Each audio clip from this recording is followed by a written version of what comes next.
Star Wars figures. R2-D2.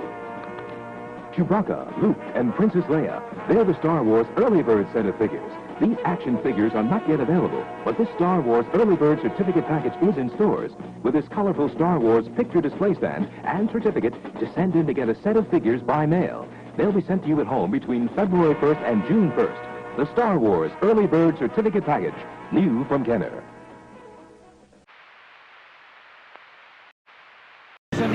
Master of disguise, Zartan changes color right before your eyes. Zartan. Introducing Zartan. Zartan changes color in sunlight. There's Zartan! He's escaping in the chameleon! Let's go get him! Yo, Joe! But Zartan has a disguise. Where's Zartan? I don't know any Zartan. Zartan changes color in sunlight, and Zartan comes with the chameleon. Other figures and equipment each sold separately from Hasbro.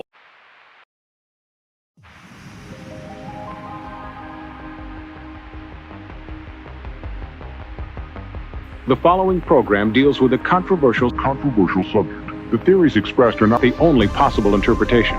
The viewer is invited to make a judgment based on all available information.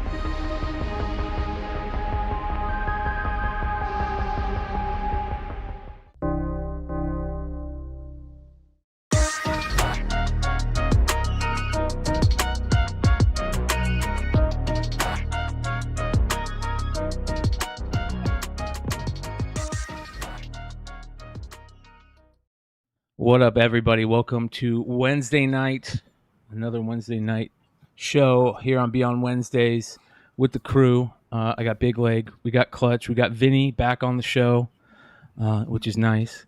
Glad to have you back, brother. Feels like you never left. We got a lot of fun stuff to talk about. You guys were just chilling in NYCC all weekend, and we had to be back here, do shows, and not have fun and shit. Severe FOMO from California. Yes. Couldn't get it together for New York this year. Hopefully next year. So you want to hear some cool stuff. There was nothing cool. It was a boring show. Nothing happened. Nothing at all. Nothing going on, man. We just snoozed. I got pictures from Vinny. I got to see Clutch at least live to feel like I was there on the eBay app.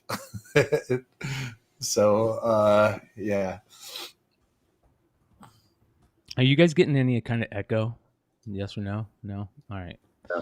Let me know if you guys ever get any kind of echo. I got some weird audio shit happening. StreamYard's been doing some weird. They did some updates. They did some really cool stuff where you can do like videos and now as your background. But I already do that shit because we're professional podcasters. That's what we do over here. But they did change their audio stuff, which kind of sucks. But 59 Live. This is a special show, you guys. We have some cool giveaways. We get to talk about NYCC from people who were there.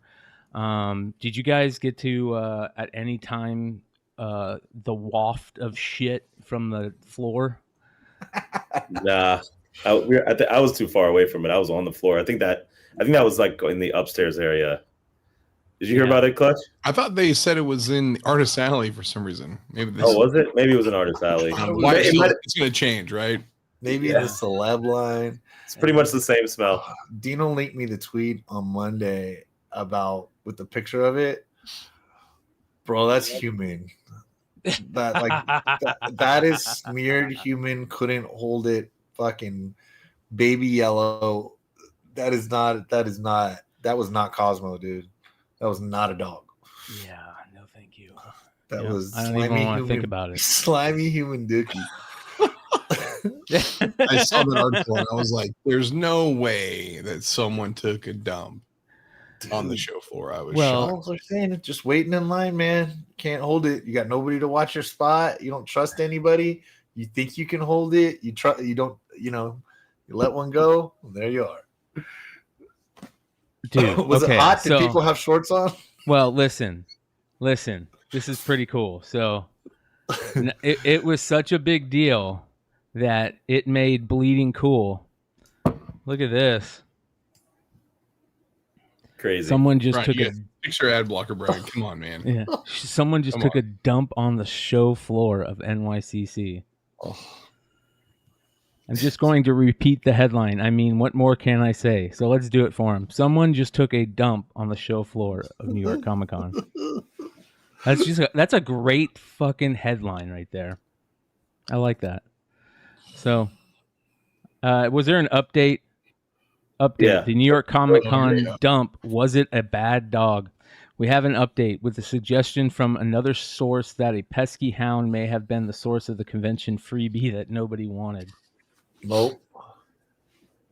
I feel like they had to say that. Yeah. I agree, dude. I fucking Get that agree. shit graded. I agree, dude. Have that mother effer. Yeah. Get a DNA on it.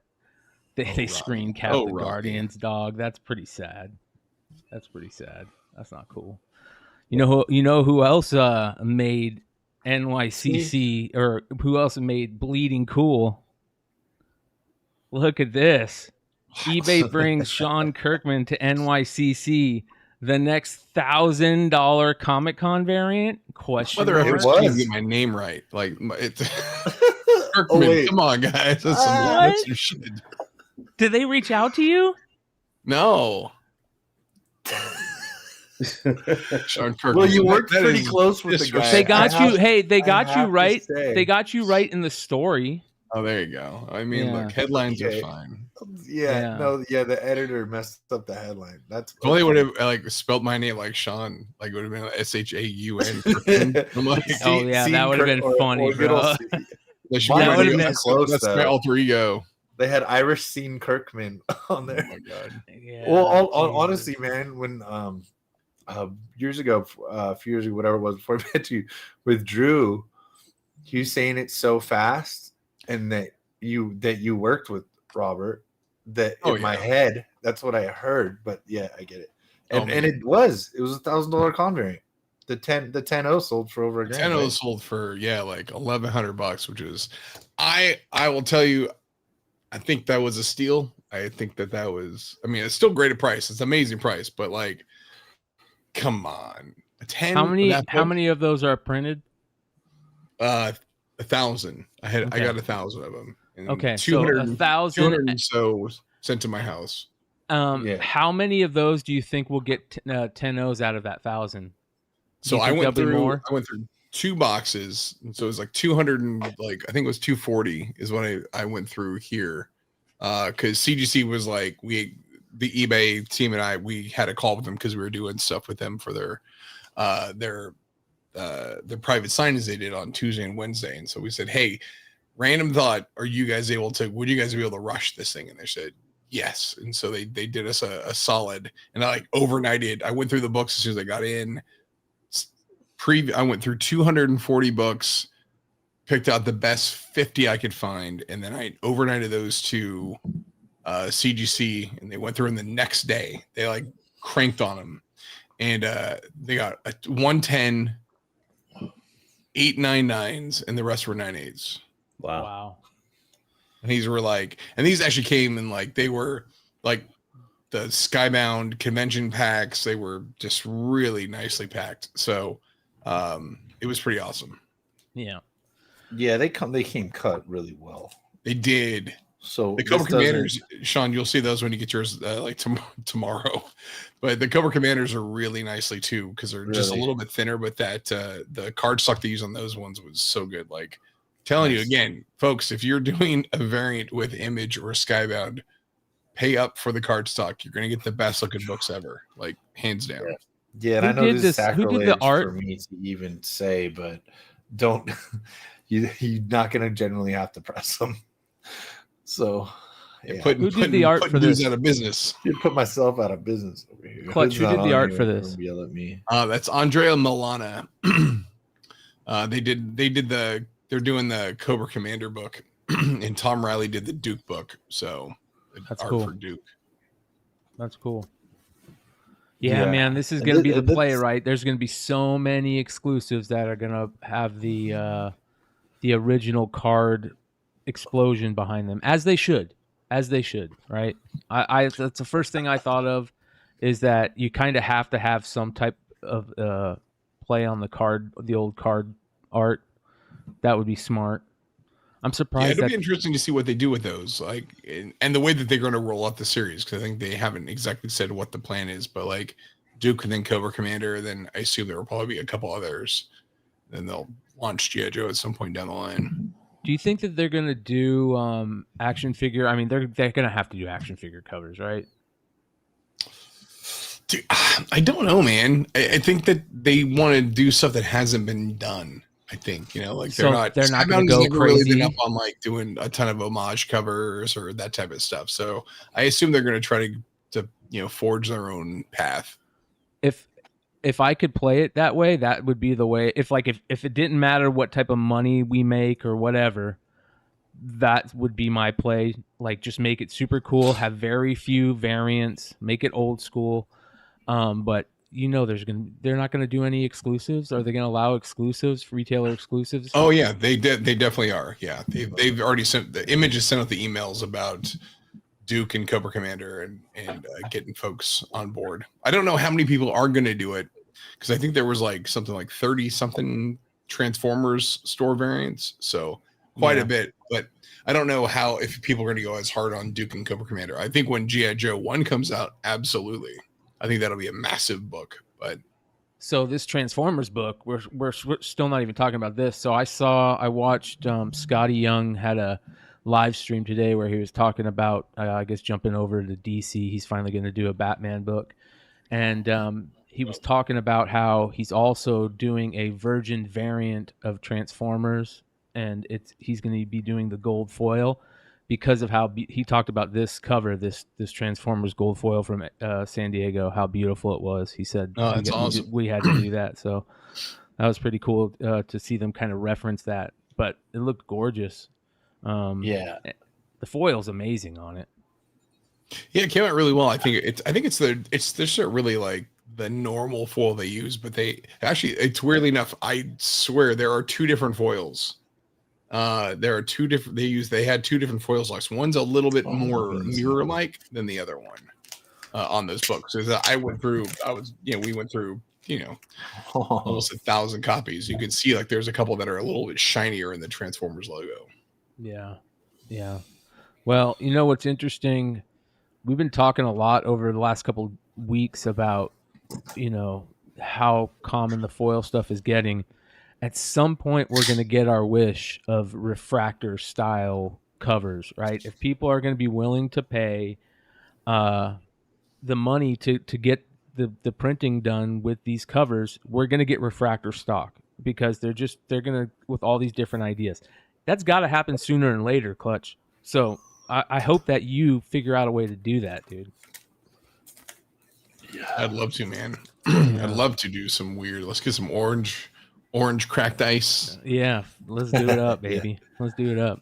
Or we can put gold leaf in it. Like, nope, it's already been done.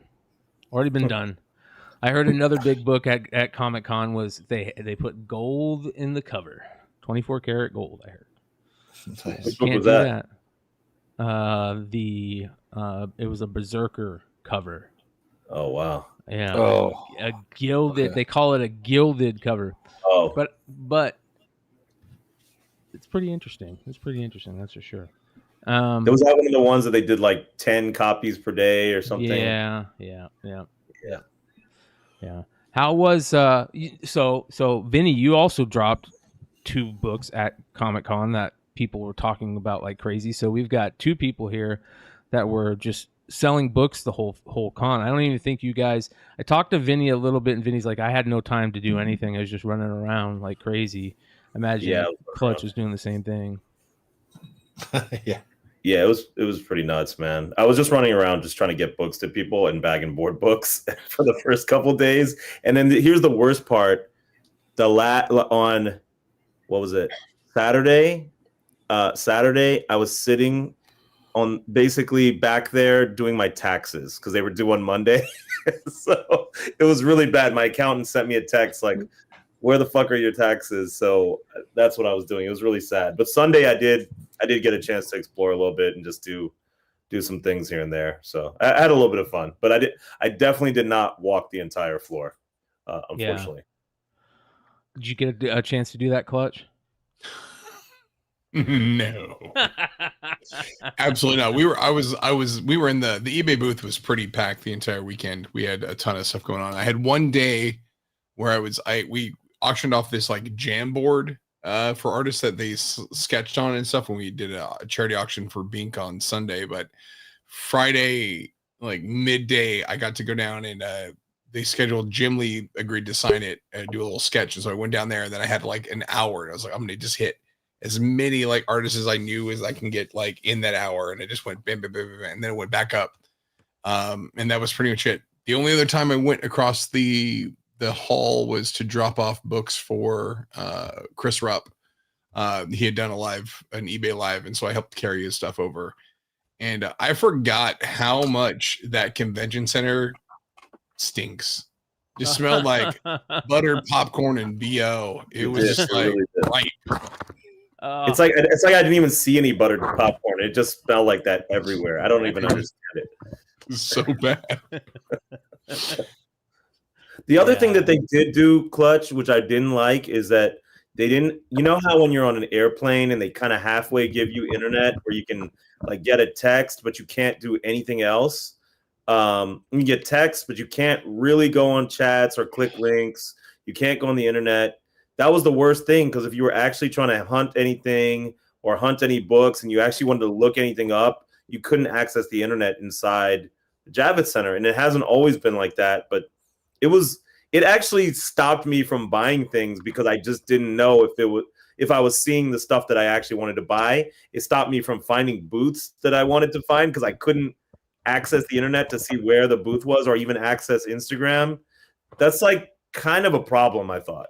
Dude, it hit us hard because the way we sold the variants for eBay is like you had to buy them through eBay and do a local pickup. So you had to like, it was great in certain ways because I dropped the links early in the morning, and so if a person hadn't got to the show floor, they can like buy it there, and they'd come into the booth with their order number and they'd pick up. But if a person was like at the booth trying to get it, like we'd like, here's a QR code, scan the QR code, go to the link, buy it now. And then it would literally take like 5 minutes for the payment for the whole thing to like process through. So it was a really slow process. But the good thing was we can tell people, hey, just buy it now, come back later in the day and you can pick up your book. So that worked out. That part worked out great. Nice. Did you guys see the CBCS labels while you were there?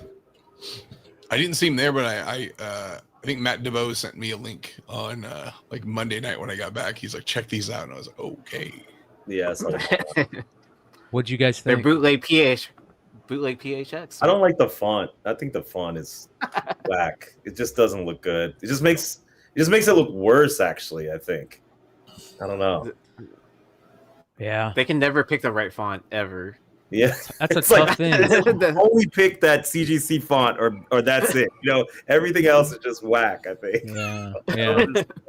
Yeah. It's a tough one to me too. Like Matt and I were texting. It's like, why don't they? Is there a reason why they can't rebrand and just be like, hey, this is like Beckett Comics or something like that? Are they stuck in some sort of agreement? Because like, just dump this. If you're gonna rebrand your label, like do the full refresh, man. Just like debut this new thing. That would get more buzz than like, here's a label with foil. I do like though that on that case it seemed like it had like some sort of like hollow part of like it said CBCS on the top of the case and like a little in the translucent part. That looked kind of neat. Yeah, they have a Beckett slab for like magazines that they do for autograph authentication. Oh really? Yeah, it looks ugly. So Beckett has their own slab already. But here's that size. Here's what they should have done, and we all know this. And if you don't know this, when you hear this, you're gonna realize it needs to be.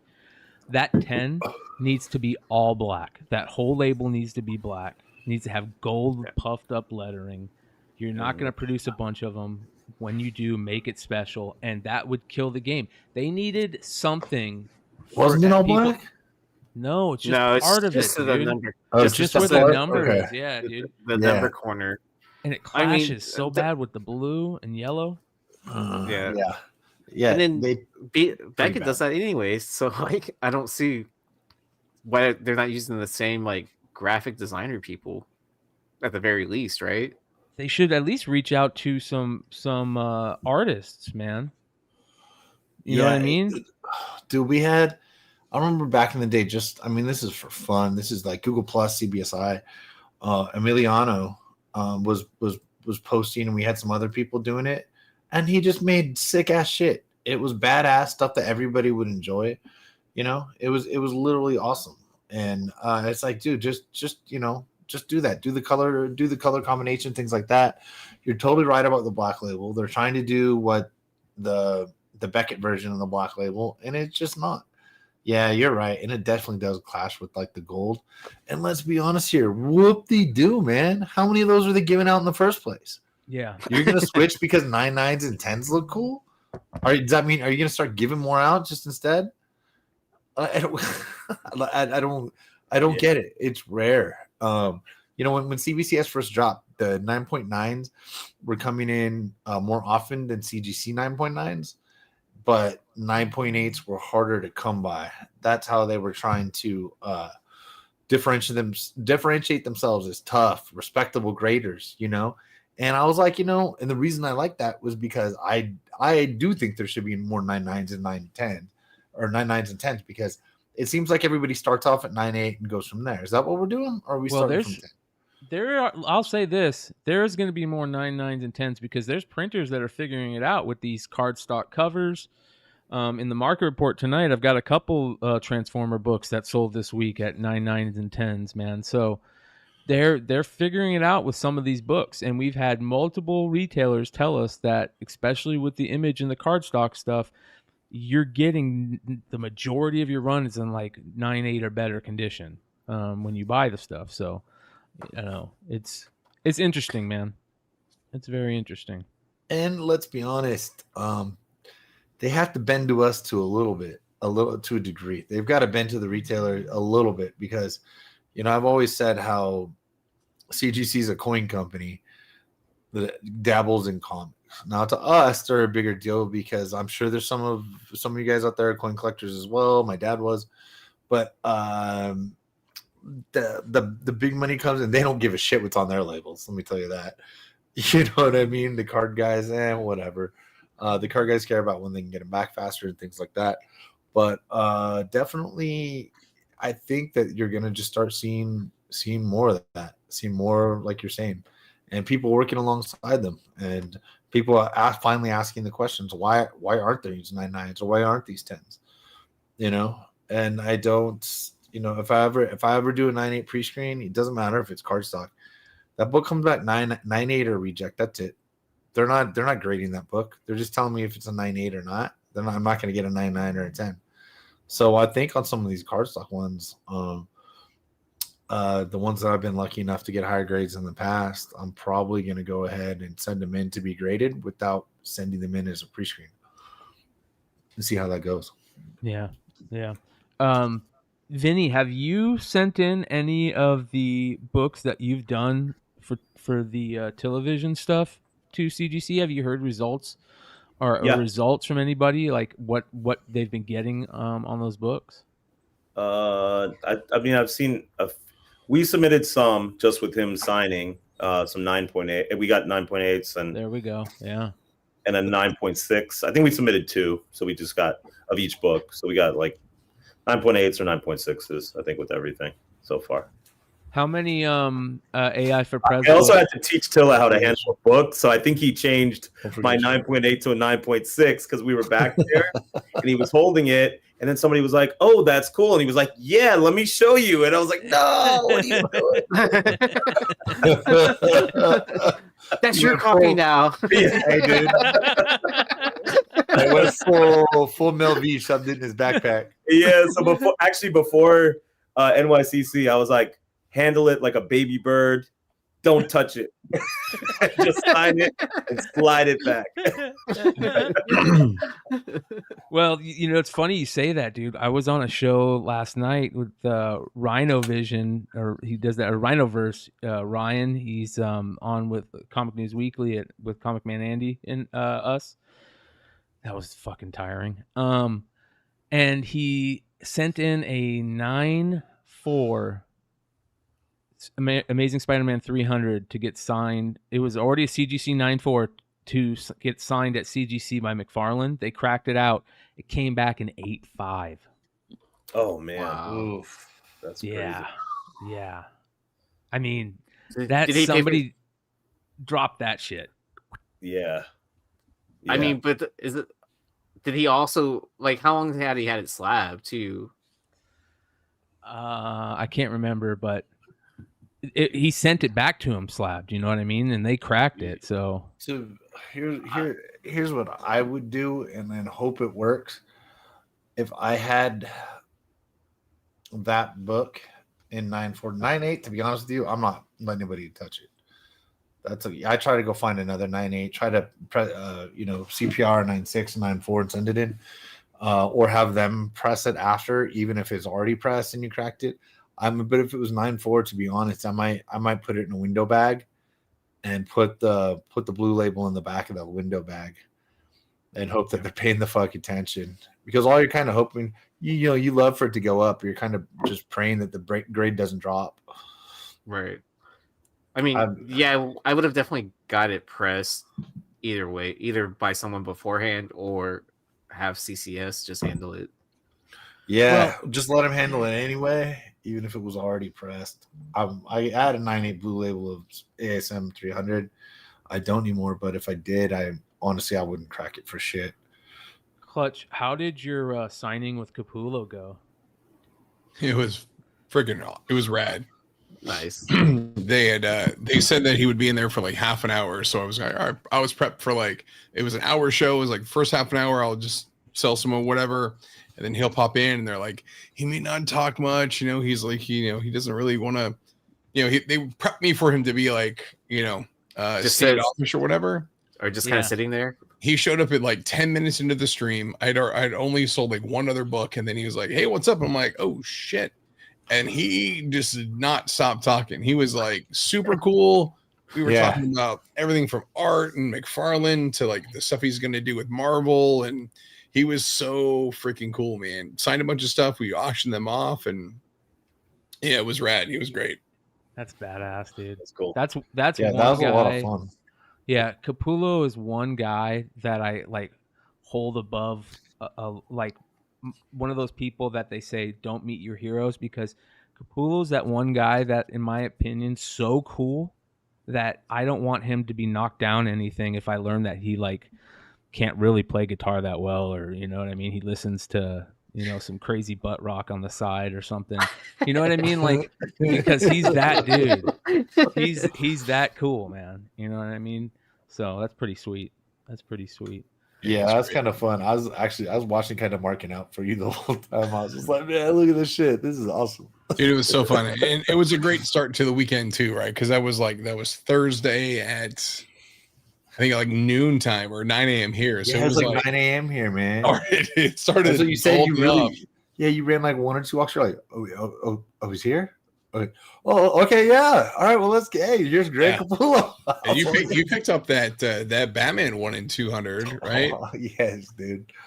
I had to, man. I was it's also weird too, because like how that stuff went, and the live shows are, live shows are still just kind of wonky at times, and you don't know who's going to pop on there to watch and whatever. And some people they may not want a book, or they might not know how well the book is. And, I wasn't able to kind of really like talk up the books too much, but yeah, I think they went for a pretty decent price. And then now we get them. Now you get a surprise CGC grade, because there was a witness there, and because Greg was going to sign a couple other things, so we had a witness on site, and then they just like scooped up the books that Greg did on my show, and they're like, all right, cool, we're going to take these. And I'm like, okay, cool. And so they just went off, and so I had to let everyone know in the auctions, because they weren't supposed to be graded. I said, hey, guess what?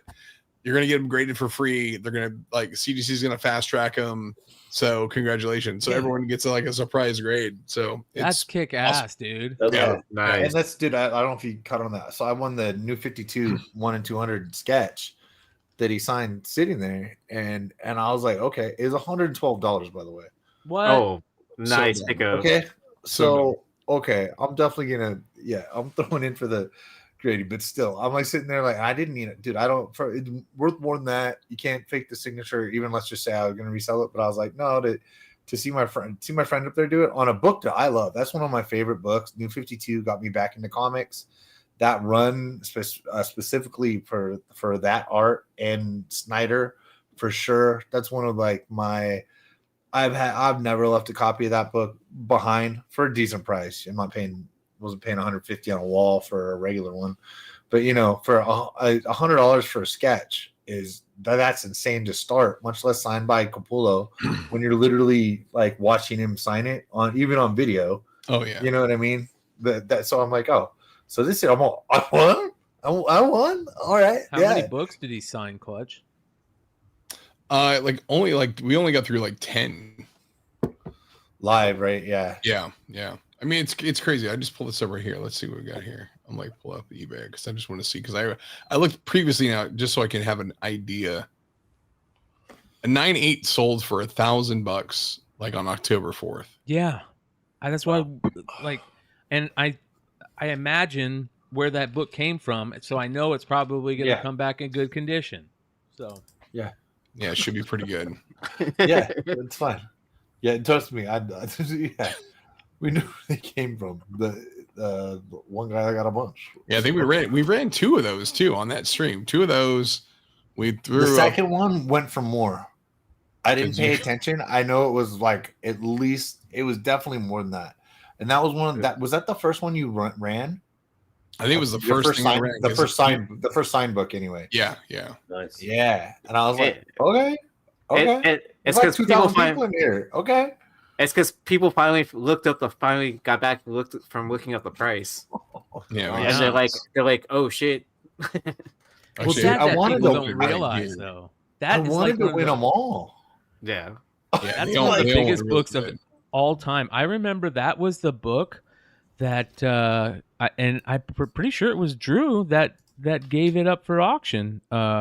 Right? Was it Drew that gave it up for auction? I'm almost positive. I don't want to put it on if he didn't.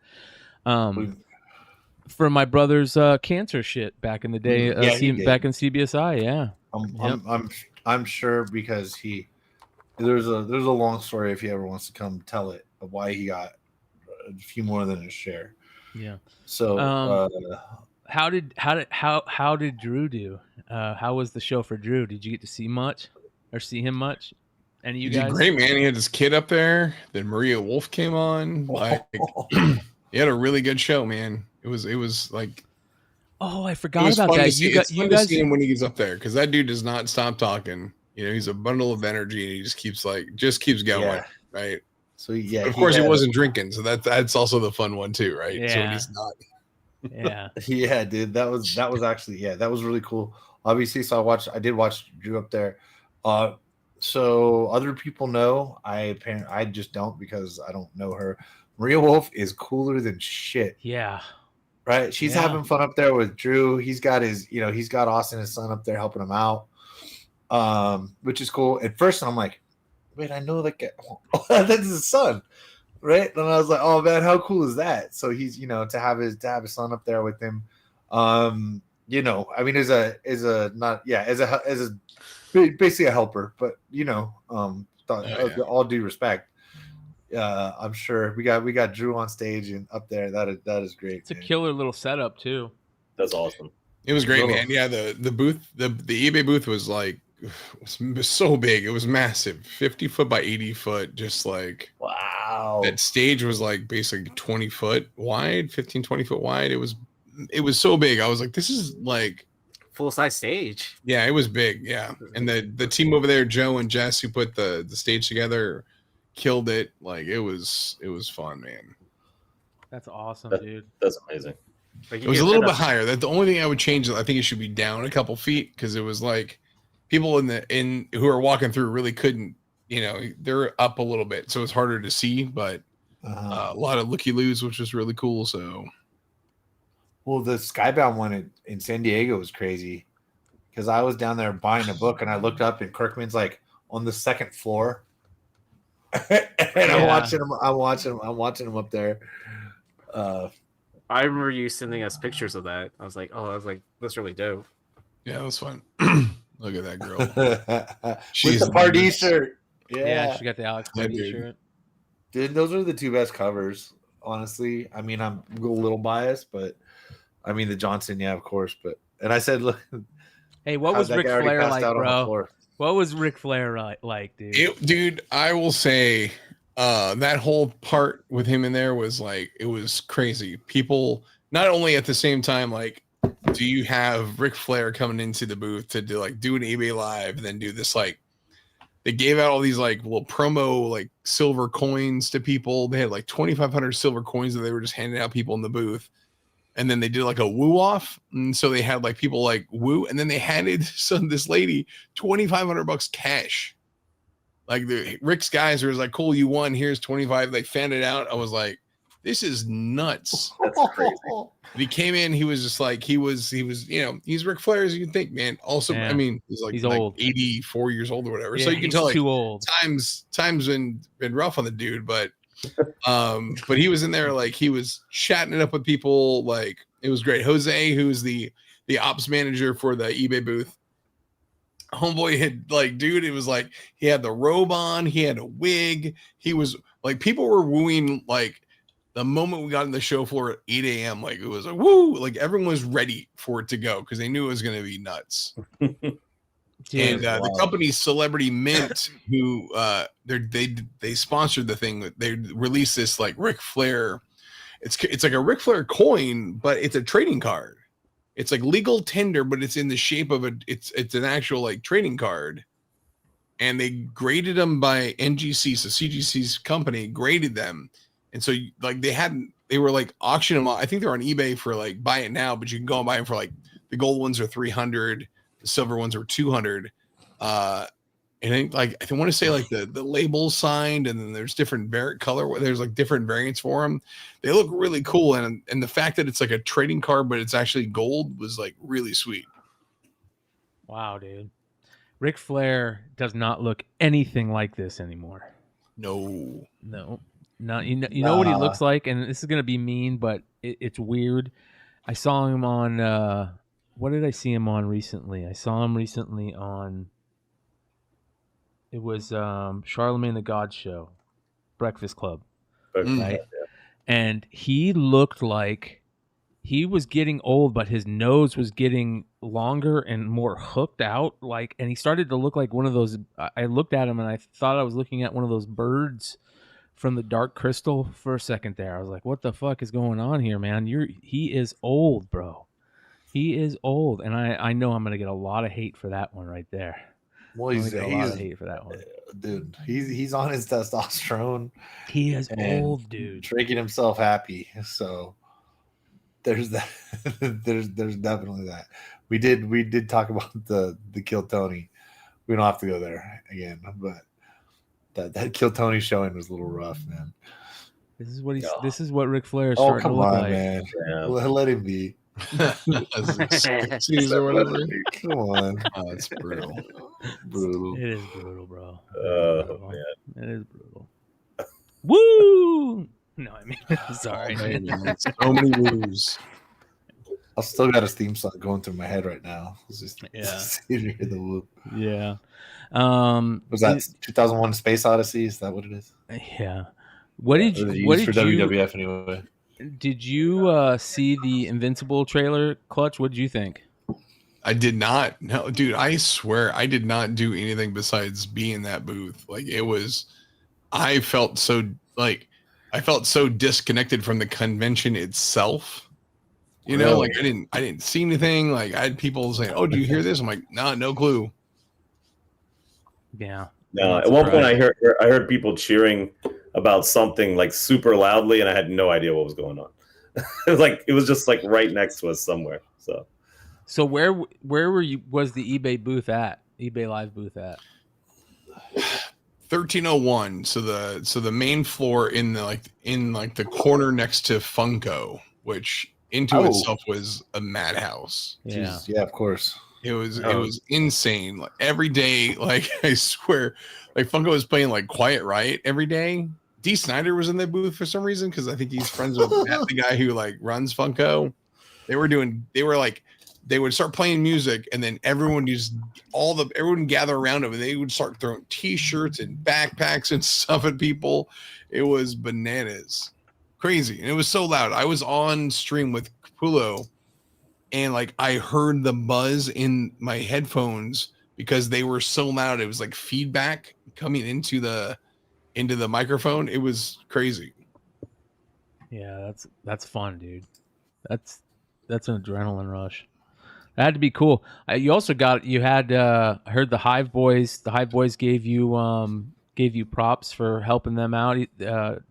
James was like, "Yeah, man, Clutch made sure he was there to make sure everything went well." So I imagine you were looking over the whole thing the whole time and all that fun stuff. It was tough. I mean, we had like 10 different sellers throughout the weekend doing different or at least comic sellers. There were other Pop Queen did some stuff for Funko. The RJ Bullying guys is a bunch of coin stuff. So that was really cool. Metazu had a big 2-hour show on Saturday. But then we also had artist signings in the booth too. So we did like, another 10 signings throughout the weekend. So there was a lot of stuff. And then we're also selling books on top of that. So it was hectic. Yeah. That's fun, man. That's a lot of fun. Did you get to do anything exciting, extracurricular activities? I saw a lot of people are going to fucking Broadway shows and shit. I wouldn't be doing that, but whatever floats your boat.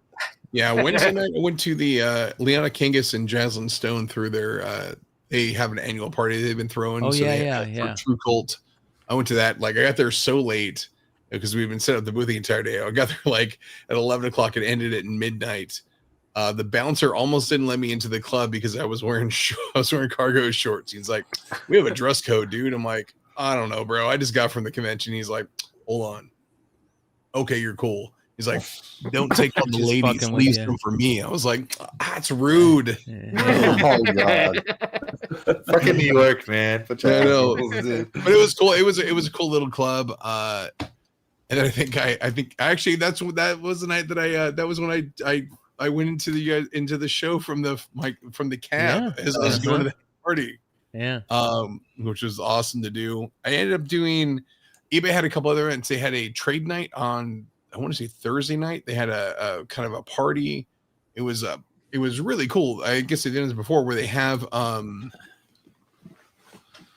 card sellers. So sports card sellers set up at this bar, and there was like people were buying and trading stuff, and there was so much like high value stuff in this room. I was like, I am freaking out because there's some really like heavy duty cards, and I just walked around and looked at that stuff. Had a couple Cokes, and that was it, man. And then that was really the last thing besides the eBay dinner that they had on Friday night. That was it. Well, that's pretty cool that there's a trade night. I was about to say, it's probably a trade night. Yeah. I ended up just hanging out. I think I told you guys I hung out with Mel that first night. Me. we saw the messages from Mel the next day. So. Yeah. This is a good story. This is a great story, actually. Bro, it's like Mel was like, I don't know. It's so funny because I think the last 5 years I've gone to New York, I've hit up Mel and I've been like, "Hey man, we should hang out." And he's like, every year he will say yes, and then he'll just completely like just flake, right? Just every year. And then this year I was like, I'm not even gonna hit up Mel. Fuck that. And then he hits me up like a day or two before, and he's like, "Man, we gotta hang out. I gotta buy you a drink." And I was like, "All right, cool, let's do it." This turns into this night of him taking us to Queens, and he was like, he specifically said, "I'm gonna take you to all the shittiest spots in Queens," which is exactly what we did. But then it was just one place after another, and he was like, "I need to redeem myself." So we'd go from one place to the other, and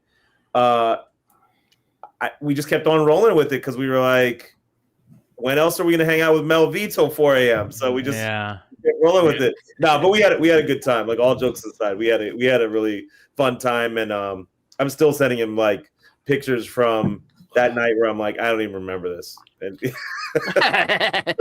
every single shit bar in a new city with my friends is always my favorite thing to do. Yep. Yeah, it was end of fucking story. It was fun, man. And then we hung out with before that, I think we hung out with the Hive guys and Laura, and there were a few people at this. We went to like this like kind of pool hall arcade place. So this place was cool too. So No, we had a good time. Every night we ended up doing something or the other. How did the Hive how did you like the booth, the Hive guys booth and Bird City's booth? Was it set up nice? It was dope. Yeah, it was a good. It was. They had a good setup. They had a lot of good books, and it was busy pretty much the whole time. So I thought they did a great job. Yeah, they did they had the Zatanna book, and then I like that they had the Gold Key stuff there too, which was really. If people were smart, they picked up one of these, while you had the chance. I bet they don't. I think there was only like 100 of them. So, yeah, man. Shout out to Bird City and Hive. That's super cool. That was a cool looking book too. That one. Yeah. Yeah. There was a lot of people talking about crazy books at NYC this week.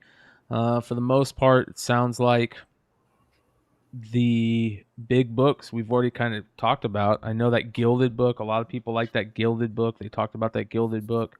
Did Cover Price do a top 10 or a little write up like they did for San Diego?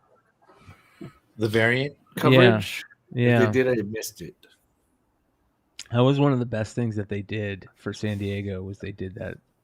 That was awesome. That was cool. That definitely helped us out ahead of time. Conventions. Let's see here. New York Comic Con 2023. Yeah, here we go. Matty DeVoe always coming through.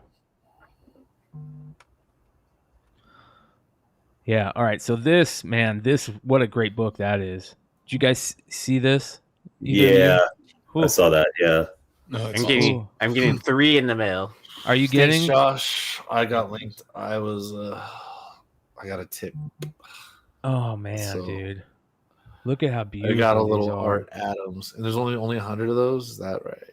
I think it's 500 for the trade and 250 for the Virgin, if I'm not mistaken. What's up, April? Yeah, that's a great cover. I wish I'd have known about that. Yeah. Dude, they went live on SMZ's Whatnot, like way before his show, and people just fucking went nuts. Yeah. Oh, wow. Well, they were just going to buy it now. Like, for $15. I got mine like 5 hours before his show. Yeah. Those are interesting. So, and then thanks, Josh threw the link in Discord actually. Yep. This is the Gilded Book right here. That is that limited to what 50? Is that what? I remember when Hive at one point was like, yeah, we're talking about figuring out ways to put like emeralds and diamonds and shit, and I was like, don't do that silly shit. But people want it, man.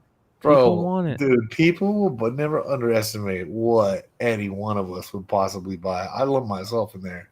God knows what I think is cool some days. Other people don't think it's cool. So, well, I mean, look at like what flawless like basketball and football cards. Those have like precious gems in them and stuff like that. Yeah. And look at how much those boxes cost, and people pay that every year. Are you gonna do anything with those precious gems though? Like that's the thing that pisses me off. Like I'd rather have that in a ring than in a comic book. You know. I'd rather have that. You got to go full Logan Paul and get a chain and wear comic books around your neck, bro. If somebody does that with this book, mic drop. That would be hilarious. That would be funny, dude. Jesus. So what is to this the 50 for? people out there, go do that. You know? It's for Berserker, pen and ink. I feel like they did something similar at San Diego. They did. Yeah, they had the blood red pen and ink for Something's Killing the Children, but I don't know if there was fucking blood in it or not. Yeah, but they had that pen and they did have the gold for Something's Killing, huh? They did, yeah. I laughed at it, and I was like, I'm not buying a raw $200 book from Boom. And of course, it would have been the best flip of the show. It was, but it was impossible. I think you had to like have an exhibitor badge to even get in that line. Just being honest. I'm pretty, dude. I think when we were in line, I think they had them. Really? Where's the? I think so. I think people just scoffed at that $200 price. The one that was limited to 10 a day or whatever, or there was a gold something is killing that day. Let me Huh. The book of the con, it's hard to say, but I like the Art Adams. I think that the Transformers and GI Joe drops are obviously up there, but a lot of people aren't talking much about the American Psycho one. I mean, that American Psycho. Yeah, those are cool. That one looks badass. The metal, yeah, business card, and foil, right? Metal and foil. Because what the metal was limited to 25, is that right? Yeah, look at this. It wasn't something that's killing. That was cool, man. That was a really cool one. Metal limited to 50 and the foil limited to 150. So that's the foil. It's actually really nice looking foil. But I mean, you just gotta have the business card, you know. It doesn't work because it has to be white. It has to. If they would have done like a really instead of a foil or a metal cover, they should have done put the printing into it where it has the divots, because didn't it have divots in the card and not just embossing, it was almost like really fancy paper that you know what I mean, the top of it is like. So I think on one of the other business cards there's the watermark or whatever, if it's not bone white. Yeah, exactly. Yeah, if it's not but is that what it was? Is that what he ordered in the movie? Yeah. Yeah, so Patrick Bateman's is bone. Like the color of this is bone. Yeah. And then someone else pulls out their business card and it's eggshell white and blah blah blah. And then when he's like, let me see Paul Allen's card, and he's like, oh, the lettering, the offset of this watermark, blah blah blah. Yeah, dude. See what I mean? How the cover looks like the image looks like it should have rippling to it on the card. If the card actually had rippling, the card cover actually had rippling on it, that'd be badass. I don't know, maybe it does. I haven't seen it. Have you guys seen it? Is it just smooth? I think it's just smooth from the pictures I saw from a couple of people that got them. I feel like somebody said it was raised. I don't know if they were kidding. So I heard that was for. Didn't Mel say that on Saturday? He said when he pulled it up, he touched it. He's like he said the lettering was raised. Yeah, for the metal cover. That's what I heard for just them. I don't know about the foil. Oh, sorry guys, I'm getting munchies. My favorite though is that for issues 2 and 3, they have different people's business cards, and they actually changed the topography on it. They paid attention to that close to the detail to actually get it to what it says in the movie. That's cool. Yeah, it is cool. So that was, and then obviously, how many of the AI for Prevs did you guys give out, you think, Vinny? We gave out pretty much all of them. I mean, we kept a few, but I mean, we had 250 of them, so we gave out a bunch. I know I gave, I think I gave Nerdy probably I don't know, probably 100 of them, and then I know I gave a bunch of them to Hive, definitely over 100. So, and then me and Tiller were giving them out to people when they came by. So we had a good amount. Didn't she post? Yeah, here we go. Yeah. Did she post the AI for Prez one too? I think she did. It might have been in that post. She made reels for him and everything, man. Yeah, I'm not gonna lie to you. Don't underestimate the stream of Nerdy Girl. This shit was crazy. He went on for a few minutes, and anything she had was gone. It was crazy. Yeah, I've never seen anything like it. She's a force. Yeah. She's got kind of a crazy following. It's nuts. Yeah. But yeah, no, it was cool. It was really cool, and I think people were happy to get their hands on the book just because we had so few at San Diego. So it was a good time. It was a good time. Nice. Hey, I wanted to also talk about this V-Friend stuff. Was this at New York?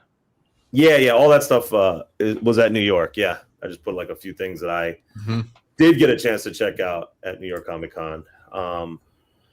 So I went to the V-Friends booth. They just had a bunch of pins and buttons and stickers and stuff like that, but a lot of it was selling out. Like a lot of this stuff was selling out. Bro, I did buy some of this stuff just because it was almost gone. Those stickers right there, you know what those remind me of? This is gonna trip you guys out if you guys know what these are. Do you remember the old school Prism stickers that used to be in like the coin machines? You would put a coin in back in like the early 80s, and they were like silver foil, and when you looked at them they looked like this, and they made heroes, they made sports stars. There's a Jordan rookie called from there's bands. You guys remember those? That's what that looks like. Yeah, dude. Yeah, it does actually. I'm sure it's on purpose. That would be awesome if it is. I mean, they're stickers. So. Yeah. It's kind of like this is something like the first, not first, but close to the first V Friends merch, and he's got a really big following. Obviously, Gary V has a huge following, and I think people kind of want to be in on some of the early stuff that he's doing. And this was his first booth at NYCC. So I bought some stuff, and like I said, like by the time I got there, a lot of things were already sold out. So I just kind of picked up whatever I could or whatever was, a couple things you put on the Crocs or whatever. Yeah. Yep. Yeah, he does a good job, man. Like, I just don't know. He had like the cards, they're part of a game, but the packs were like, I think it was like 4 cards for like $25 or something. I was like, how can a kid play this? Oh, they were more than that's a good point. Way more than that. Because it's not for kids. Duh. I mean, it's like, look at these characters. They're all like essentially tailor-made for kids, right? I mean, like cutesy characters, but like they can't even afford these cards. It's for the kids that go like this when they play a game and put down a card. Yeah. It's all for us, Vinny. You're the only one here with kids. I know. Yeah. we're hoarding our V Friends. Yeah, exactly. We're gonna charge your kids an arm and a leg later. That's what it really is. Yeah. What did these sell for in the on the secondary? Have you seen what they're selling for? I haven't looked. I think everything was pretty much double, what it was though. From what I did look once, but I didn't look specifically, but everything I kind of noticed was around double what, they were selling for. So I mean, they were doing good in the aftermarket for sure. Yeah. What was the Tops booth? What did they do at the Tops booth? At the Tops booth, they had like this pseudo factory where you were like a worker going in and, essentially just doing this. Like they had these uncut sheets of cards, and you would go there and they give you a sheet, and you would have to find all the errors on the uncut sheet. So there'd be maybe some text missing, or there'd be, maybe something on the face missing, or something added. So you'd have to go through that first. Then they took you to this like conveyor belt thing, and they had all these cards coming through, and you had to grab a set. They gave you, like the little pockets that you put cards in, trading cards in. They gave you 4 of those, and they had 4 cards in them already. You had to find those cards amongst all these cards that are flowing on this conveyor belt, and that's kind of cool. And stick them in as fast as possible, basically before the time runs out. And then into like a top loader. Yeah, exactly. Well, not top loaders, but like the sheets you can buy with the go in a binder. Oh, okay. Yeah. So you do that. And then if you do it fast enough, you get to go to the vending machine and grab stuff out of the vending machine. So I did get these, exclusive Garbage Pail Kids out of it, which was kind of dope. That's sick, dude. That's cool. Nice. That's cool. Like New York Comic Con cards. So you could either get these and the Star Wars cards were probably the best ones. And if you didn't get those, you got like a tote bag or something. Like just nonsense. Is this it right here? That's it right there. See, did it as well. That's funny. So. Look at that. That's cool. Oh, but see, I didn't I didn't do it fast enough. I got 3 out of 4. So people, I think, who got all 4 got two tries at the vending machine. That's cool, man. There's the vending machine. Yeah, that's the conveyor belt. Man, that thing was really stressful. Because I got the hard job. The guy on the right gets the harder job. The one on the left, you basically just pick up any other card and just put it in a little box. Like I was sitting there like trying to find the cards, and I wasn't moving fast enough, and I was just holding them in my hands and not putting them in the little pockets. So I was trying to do that during the last like 2 seconds. So that's how I messed up. That's funny, dude. Yeah, that's good shit. Did you see? Did anybody see like the transforming Transformers? Yeah, dude. They showed those. Didn't they show those at San Diego last year? Yeah, they had them in San Diego. Oh, they did. Yeah, Okay, I totally missed it. Yeah, okay. but they're still cool. I mean, these are dope. Yeah. Yeah, they had them there, but it was awesome. These are so cool, man. Oh yeah, those are great. Yeah, absolutely, man. I want one, but I'm like, just I mean, they'd probably be like I mean, it's a hell of a party trick. You know what I mean? It's nuts, and like the way that they're moving is so cool. Like it's not, they're moving a lot more than I would expect. Yeah, even if they just transformed, it would be cool. But doing this shit, and then they're voice controlled, like in San Diego, he was trying to have people having to have kids do the voice control on these guys, and I don't know, really good job, very cool. This is what we always wanted as children, but we could never have. 100%, right? Yeah, definitely. Dude, and here's the other thing: and the Dinobots were so fucking cool as a kid, bro. The Dinobots when they first came out, I remember that. It's such a big memory, dude. Going into Target the first time and seeing the Dinobots, I was like, oh my god, these are the greatest toys ever. That's so cool. Yeah, I had to just put this link in there. This is nuts. Yeah, I've got the Optimus, but it's still in the box. I haven't even cracked it out yet. Oh, you bought it? Nice. Yeah, I got it a while back. Wow. Yeah, the Optimus is fucking badass too. So yeah, you didn't. Shit, I might have. It'd take me too long, but I probably have videos to get it up tonight. But I have videos to at least get a video up for the Transformers or for the Optimus, because that shit was pretty cool too, man. I had a couple other things that were kind of cool from New York Comic Con. Well, this was like sort of an adjacent thing, but the NFT project that Marcus and I used to talk about called Doodles. It's the chief creative officer is Pharrell, and the president came from Billboard magazine.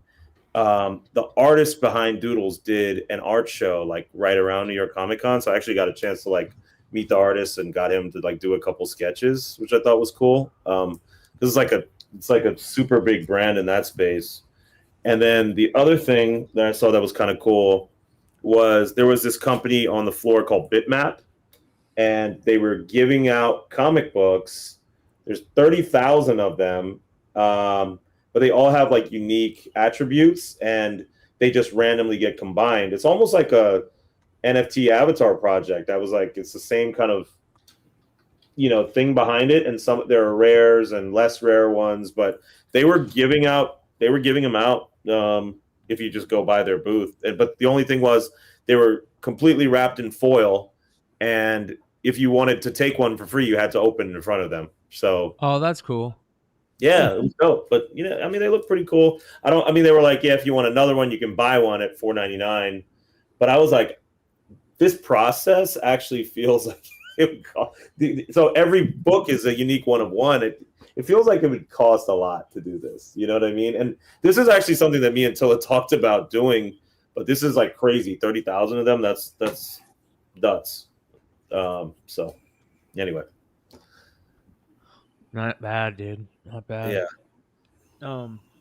We've got some giveaways to do tonight, you guys, and we're gonna pick a winner. We are going to pick a winner. Shout out to Clutch and hooking it up. He's got some goodies to give away. We have got one of each. Let's show those goodies. You got them? Ooh, yeah. There we go. That's what I'm talking about. So pretty sweet. What did Bleeding Cool call them? We'll call them the Bleeding Cool $1,000 books. I love Rich. Yeah. All right. You guys know how we do this. We have been taking entries since the beginning of the show, and the winner is. Oh, sweet. And I just participated in chat. Yeah. Do me over if I win. 78 points of articulation. Yeah. There we go. Nice, 78. That's a good one. Hell yeah, brother. Good shit. I think, didn't he just put out a new set of pictures I saw recently. So yeah, he's also been killing it with the dioramas that he does. They're insane. Yeah. Nice, dude. Yeah, he does cool shit. 78. Hit up Clutch on IG, and he'll get you taken care of. And otherwise, we'll let you know that you're here. Hopefully, you're still in the live chat. Good one. Yeah, he just got happy. So yeah, he's there. Tits. Nice score, brother. Hell yeah. That's awesome. Congrats. That's man. super cool, man. That's the type of shit that we love to do. Hey, walking around, so how crowded is? So, do you guys think New York is the second biggest con? Definitely, or yeah, and it San Diego's the biggest, right? Okay. What's it like walking around? Is there more space, less space, the same, or just per square inch the same amount of people? I feel New York's feels a little bit more packed because I don't think the show floor is technically as big as San Diego. Yeah, would be difficult to be. I would assume. And then like if you go down to the Artist Alley area on Saturday, like everyone's telling me like Saturday Artist Alley, like you are just like you're like in the person next to you, like right in front of you, like you're just when you're going down the escalator, right, to get to Artist Alley, it's ridiculous. Like you just see a sea of people, and you're like, "Oh crap! I'm about to walk into this to meet whoever," and it's a nightmare. And like they have charts everywhere to tell you, like, "Hey, this artist is in this spot," blah blah blah blah blah, and you're just like, "Yeah." I will say, as somebody who buys OA, right? And I'm not talking about head sketches or remarks and stuff like that. I'm talking about specifically original art pages. Man, everything is so freaking expensive now. It's like, it's insane. I think like just to get like a page from some of your favorite artists or a cover, I mean, you're talking about like $500 to $600 for a page and like $6,000 plus for a cover. It was kind of rough. I did end up buying a page from Eric Larson because I saw he had a booth, so I just bought a Savage Dragon page from him just for nostalgia. That's not bad. Cool. Yeah, it's not somebody you see too much either at cons, just like that. Also, Stephen Platt I saw, but he didn't have any OA for now. Dude, he comes out in public. Yeah, I'm really not trying to be a jerk. He's definitely not a West Coast guy. I said that. I didn't say that to him, but I was like, "Hey, I haven't really seen you ever at any con." And he was like, "Yeah, I'm trying to get out there more now. I'm really trying to get out there more." So he's like, "Everybody's stealing glory, dude. That guy's fucking badass, dude. Do some more work too, please." Yeah, his sketches. We're begging you, man. Let's go. Come on, let's splat it up. I put some of his sketches on par with like Finch sketches. You know what I mean? They're top. Look up some of his sketches that he's done for people. Absolutely amazing. And one of the best sketch artists out there. Yeah, maybe in retrospect I should have gotten something, but maybe he'll be at San Diego next year. How much was he? Do you remember how much he was charging? It was like 200 something for like a sketch, like maybe like a bust or something like that. Yeah, that's not too bad. Like honestly, like for a well-known name like that, like when you see that $200 price tag for commission, like plus everybody would think it was old. Yeah, like my favorite thing to do is just give the person the character name that I want or a few characters to see if they want to draw any of those, and then just let them do whatever. Yeah, because I feel like with no restrictions, they kind of just like will do like what they want instead of someone like previewing over their shoulder telling them what to do. Like, yeah. Yeah, definitely. But they had a good selection of artists, though. They had like a lot of like top notch artists in Artist Alley, which was really dope. So, I mean, it was definitely cool to walk around and just browse and not buy. Yeah, I heard Steranko was there and like he had like no line and stuff like that. He was right next to Hive's booth. It was hilarious. He actually hanging over. He had his sign hanging over into Hive's booth, and it just said Steranko on Hive's booth. And I was like, dude, what an alpha move. He just like freaking just. Hell yeah. He took over your booth. What are you going to say, man? It's Jim Steranko. Yeah, he's by default, he's the coolest comic artist in the game right now, man. Crazy.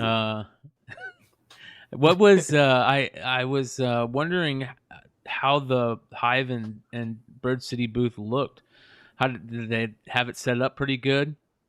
I mean, it was not like massive, but it was a good, good sized booth, and they had like all the books just spread out like on a long table. So yeah, not bad. So were they if they had Steranko on one side, did they have anybody else on the other side? I don't even remember what. Oh well, yeah. What was the? It wasn't Comic Mint. It was one of those other like companies. They had a bunch of variant. I don't know who put out this. Whoever put out this thing, that booth was next door. Oh, and they had like a Street Fighter book. I think that's Comic Exposure or. Oh, it was Comic Exposure. It was Comic Exposure. Yeah. Not bad. Yep. Not bad. Did you see very many video games being sold at the con? Only at the big auction houses, you'd see like a Heritage booth or a Comic Link booth, things like that, but nothing else would have anything. That surprises me because I've been talking to a lot of people that have been buying much less comic books and more video games, which is crazy. Multiple people I know. As a matter of fact, I want to say shout out to Nemesis Prime. He's making the jump over to video game collecting, and it's coming on strong right now. It's absolutely coming on strong. And Heritage Auction is getting ready to have their, what are they calling it? Are they calling it their foreign video game auction? No, this is a Japanese video game auction. Yeah. Yeah, this is pretty crazy. Yeah, and I kind of the link, I made it go from highest to lowest, but I just wanted to point out, like, before on the show, we used to talk about some of these Japanese video games, and this game, I actually mentioned this on the show a long time ago. This was a $300 game at the time, unopened. This is a third print Super Mario Brothers from Japan, going for $10,000, but with the buyer's premium, it's $12,000 right now. So that's just a third print. So I just thought, damn, okay, it's starting to come around. And my whole thing about video games was always, I think people first were going after nostalgia, and I think it's very much like comic books. People get into comic books, they buy what they had as a kid, maybe from the 90s or whenever it was. And then as they get more, I guess, sophisticated in their collecting, then they'll go into history, right? So they'll go back into PC games, they'll go back into the Japanese origins of these games and things like that. So this is something that I've been really bullish on, and I think that the shift is going to come because it's been going on for a little while, and people are, have been buying the same thing over and over again, and kind of finding those special pieces or those prize pieces, and like specifically some games were made as prizes and things like that. I think that that's going to start coming around soon, and it's still not a bad time to buy into some of this stuff if you know where to look. You know what I love about this, dude? There's something I love so much that from the jump, 1985, the Mario art has been that good Mario art. You know what I mean? Like, it wasn't just shitty art back. It was that cool Mario style art, which we all love, and that is a very interesting look in the case right there. Yeah, it looks good, dude. That's awesome. So VGA is the only company that grades these right now, I believe, unless I heard something about CGC. I think they're going to be coming into the game soon, but these Famicom games are only graded by VGA currently. And if you guys don't remember, haven't seen it, you guys can go look in the clip section. There is a clip of Vinny talking about these original games and these Japanese variants and what to know about them and information about them, because he's right. He's been talking about these back when they were, like he said, $200 a pop. You could pick them up for. Now, as you guys see, you got a $10,000 bid with 20 hours to go. Yeah, so I'm really interested to watch, and I'll probably come on next week and just talk about some of the results, but I am curious to see sort of what happens with these. Yeah, dude. But there's some other cool games too. Scroll down a bit. Those are not really early Pokemons. This is Super Mario Brothers 3, and it's about, I think it's at like 2,500 or something. Yeah, 2,500 right now. Super Mario, that's regular Mario Brothers. That's a re-release. That's going for 2,100. Wow. So all these games, I'm telling you, even Super Mario Brothers 3, $200. That's Mario Brothers was like $100 just not long ago at all. So I'm definitely interested to see what kind of happens here. I wonder what Zelda game this is. That is the SNES Zelda. That's my favorite game of all time, bro. Yeah, that's the SNES. That's my favorite game of all time. Nice. Yeah. So that game right after, the Seiken Densetsu, if anybody's ever played Secret of Mana, that's what that is. Seiken Densetsu 2. So if anybody's looking. 1550. Here's that Mother game. Mother, yeah, that's Earthbound in the United States. Yeah. Pokemon Yellow came out after. So in the United States, it was Blue and Red that dropped. Those were the first two that dropped, and then Yellow came later. And then in Japan, it was Red and Green that came first. So I'm interested to see what a unopened Pokemon Red would go for, because the games in the United States came out in 1998, and Game Freak put them out in Japan in 1996. Those preceded even the Pokemon cards. Wow. So that's technically the first, the Pokemon Red and Green would be the first Pokemon items. Ever. Like, even before nice. anything. That is sick. That's super sick. What is this? Super Mario USA.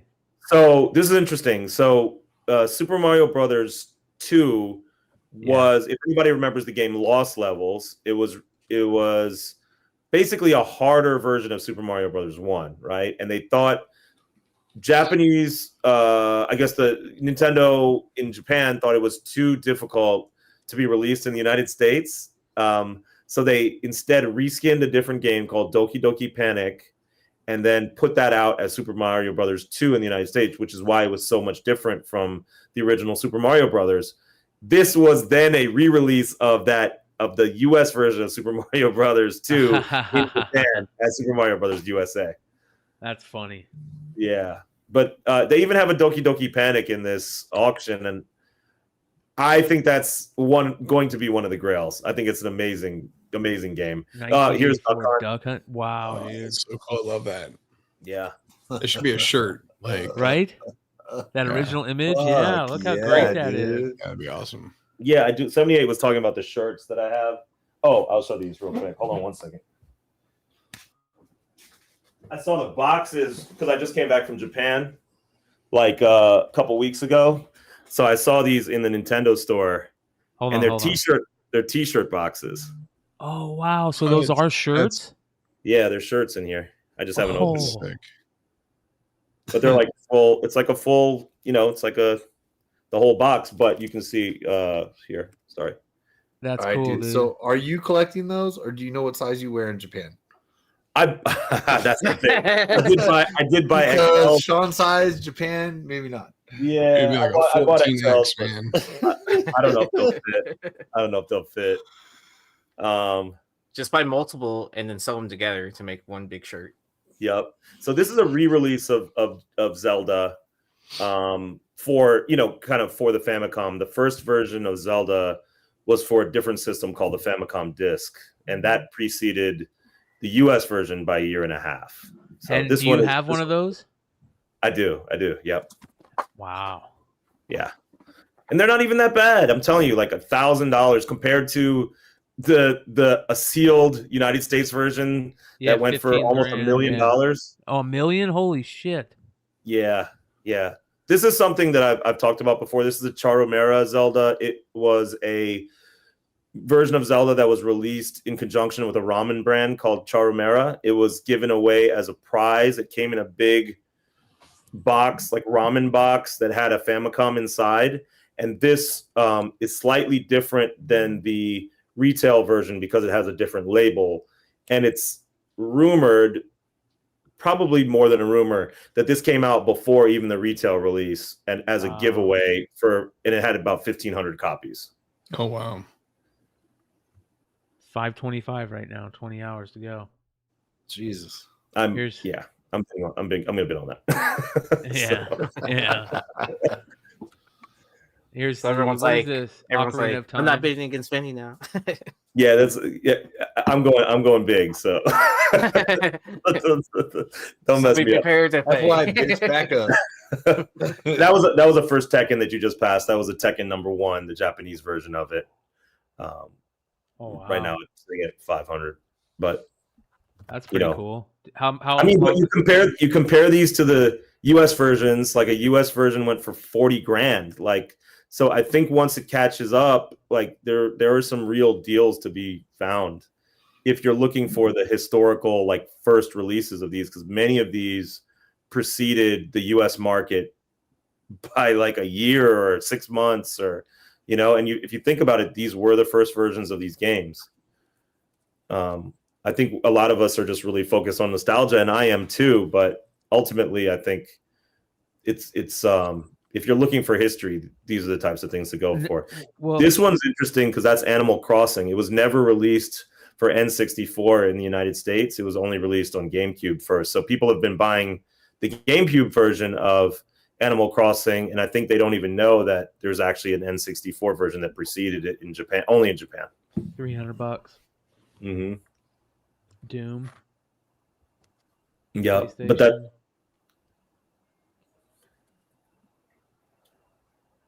What's this?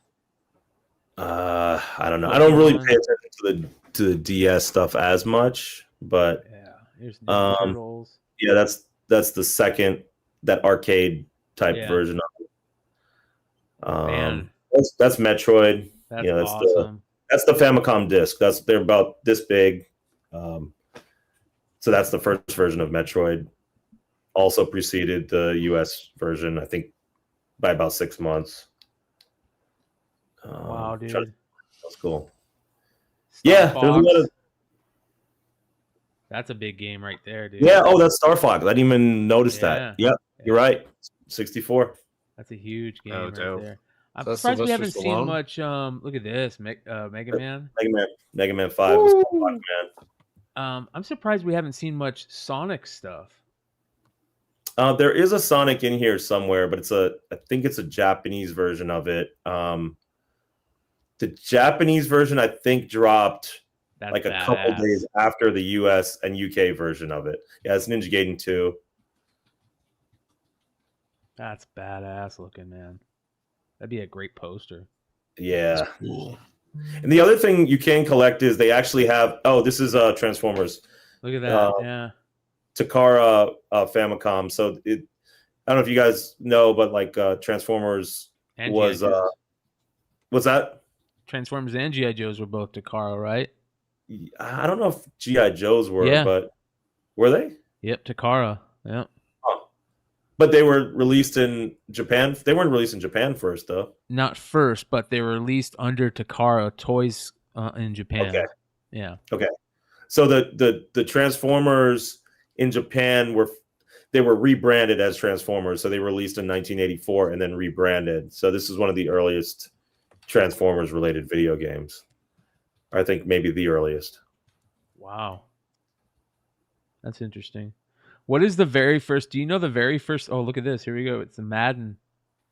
Oh yeah, this is a different auction. There's a signature auction also coming up.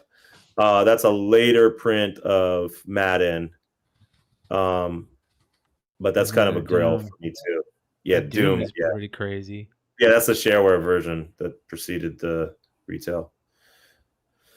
Yeah. Well, we're gonna keep an eye on all this stuff, man. This is Fire Emblem. I don't know if anybody's played that game, but this is like the first Fire Emblem. If anybody's looking for like the first ever release of Fire Emblem, Chrono Trigger or whatever. Yeah, it's Chrono Cross. Yeah. There's a different. Is that different art? Yeah, this was a silver box re-release of Duck Hunt. It came like a year or two later. There we go. There we go. There's Sonic.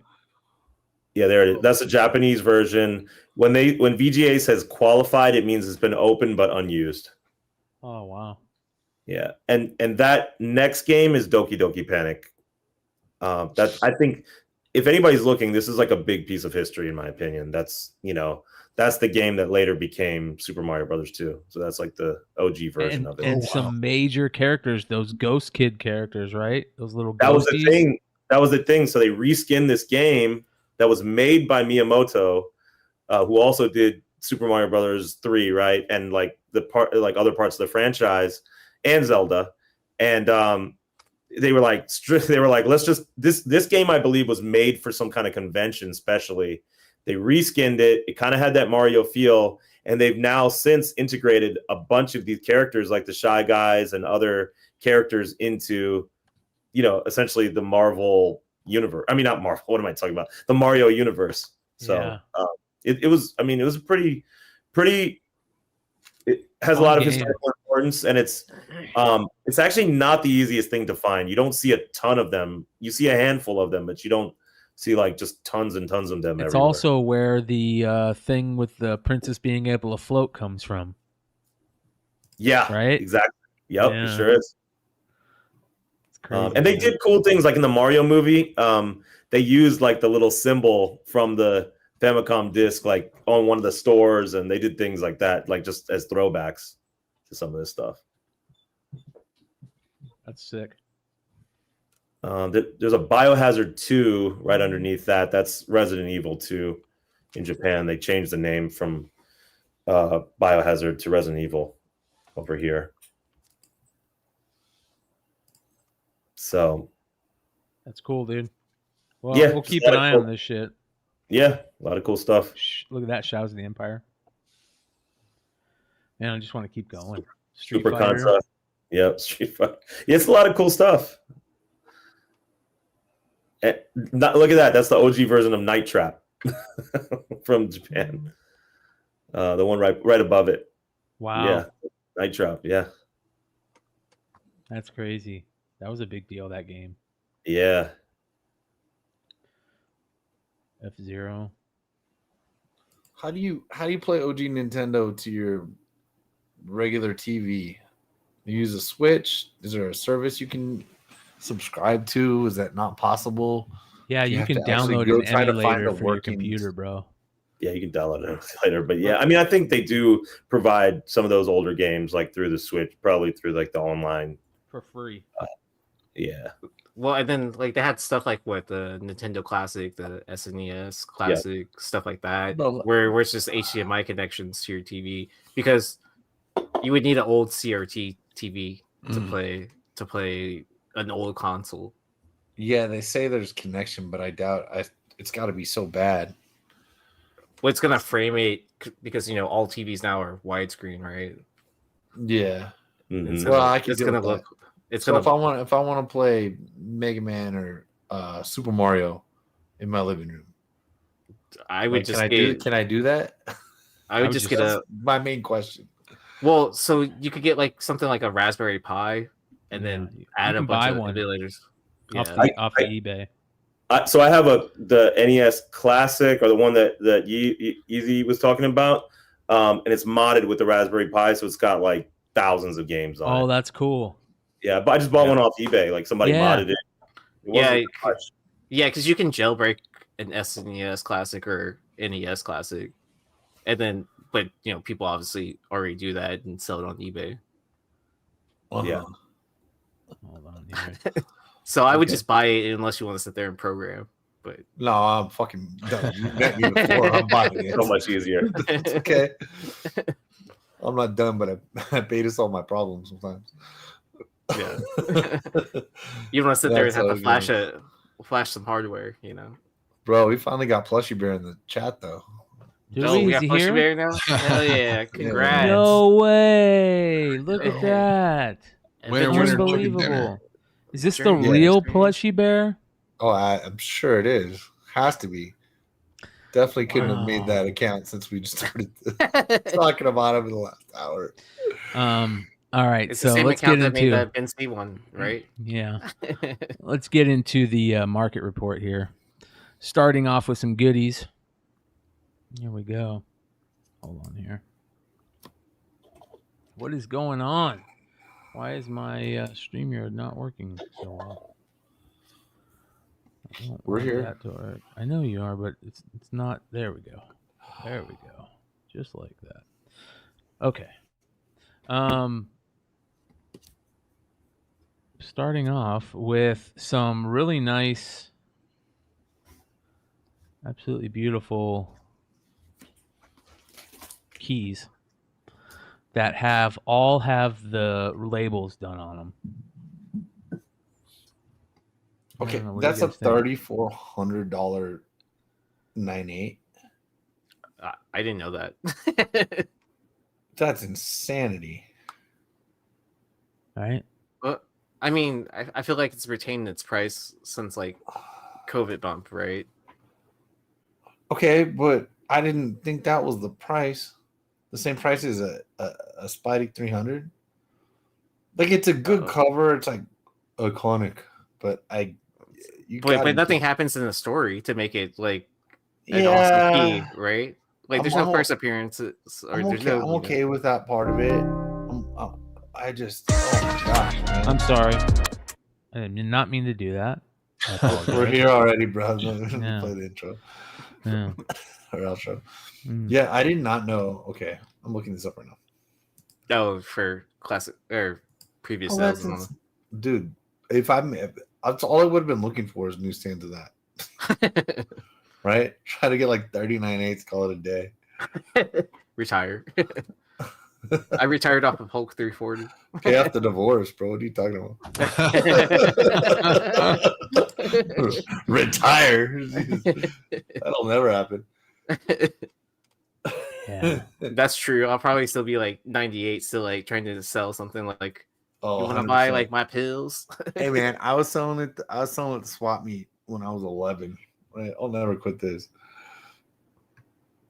Yeah. Well, I think it's interesting. That's down from 3,700. All right. Yeah. Wow. Yeah. Talk about missing out. I never thought. And 4,000 in 2023, 4,000 in 2022, 4,000 in 2021. Okay, never mind. I take it all back. That 9.8 for the 340, is that? Are you talking about the 300 or the 340? 340. Yeah. Well, that's one that surprised me. That 9.8 on 300 is way down. Yeah. Woo! You know what we missed that I just saw though in February, or maybe we didn't miss it and I was near. I don't know. February of this year, newsstand Mark Jewelers Hulk 340 9.8, $15,000. Wow. 14,999. Wow. Yeah, man. Yeah. Unsurprising. I think I sold my Deadpool too cheap. Dude, I thought you got around that for the New Mutants 98. Yeah, it was like around 18. But yeah. Still. But still, for this just a cover and the first Deadpool? Right. Not the same. Yeah. Yeah, I mean, because you would assume that the print counts are probably like close to the same. Yeah, Liefeld McFarlane. I mean, come on. During that time period. Yeah, man. I wish Hood was here. He would be hating life right now. He'd be going crazy. No, Marvel Now, 0.1. The second print, a 9.8 sold for $460. But he sold one for 10 times that, so he can't ever complain. Yeah, that's what I was gonna say. Like, didn't he?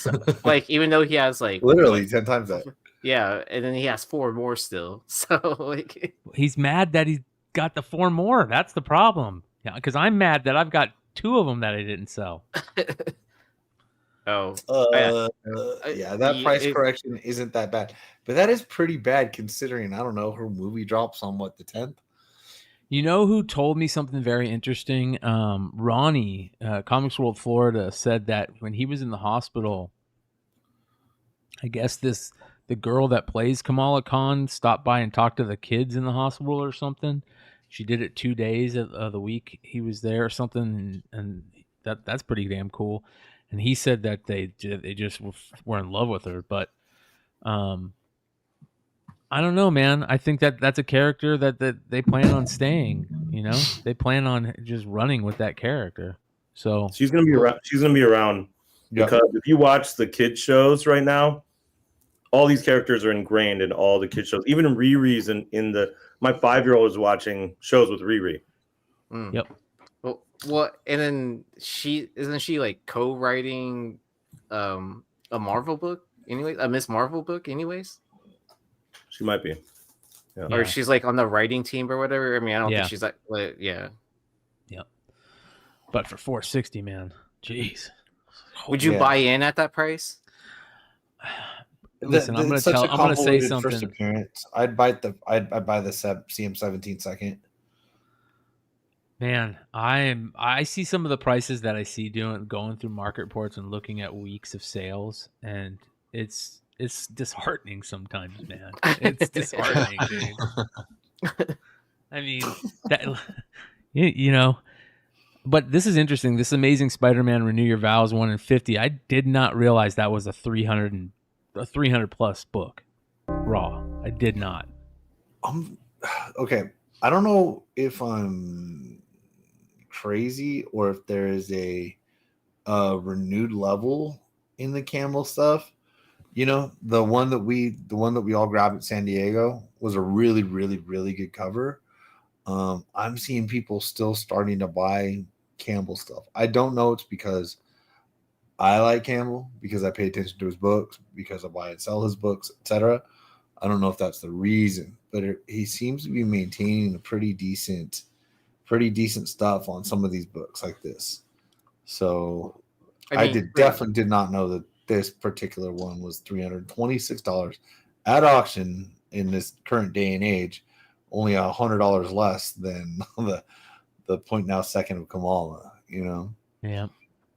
It's wild. Well, Campbell always had a giant fan base in the first place, anyways, and then it keeps on growing at this point. So like, I'm sure people fall out of Campbell, and then another dope cover comes out, and then they're like, "Oh, I have to have that," and then the cycle continues again, right? So it could just be a resurgence of him, especially with like his proteges being out there too, like John Royal and whoever else. Yeah. Wow. He would even respond in the Facebook days for the original CBSI stuff. I mean, literally, we definitely helped build a healthy following on his variants. There's no ifs, ands, or buts around that fact. In the flip side days, I was trying to get John Tyler Christopher to show up to a show, and he would actually respond to my messages on like just whatever I was trying to communicate with him. I think it was through Facebook, but we were actually to the point where we were scheduling a show and stuff like that, and then he just couldn't make it. So, but he got Peach Momoko'd, or maybe she got John Tyler Christopher'd. Well, JTC, dude, he would even hook up on. He sent early links out to CBSI people in the first place. Yep. We got in on a lot of shit, like those Star Wars 4 Boba Fett action figure covers. Oh yeah. That guy, dude, he knew where some of the love came from. He hooked it up. Yeah. I always want to find one of these Fast Willie Jacksons, just digging through a long box somewhere. A 9.6 sold for $455. I feel like that was like 4 times that in high grade, but maybe I'm wrong. No, it had to have been. Yeah, that's a tough book. Next, we've got some tough Spawn books showing back up on the list. We've got the 222 Kudransky variant, which was always like the rarest of the rare, but sold for $1,000 in 9.6.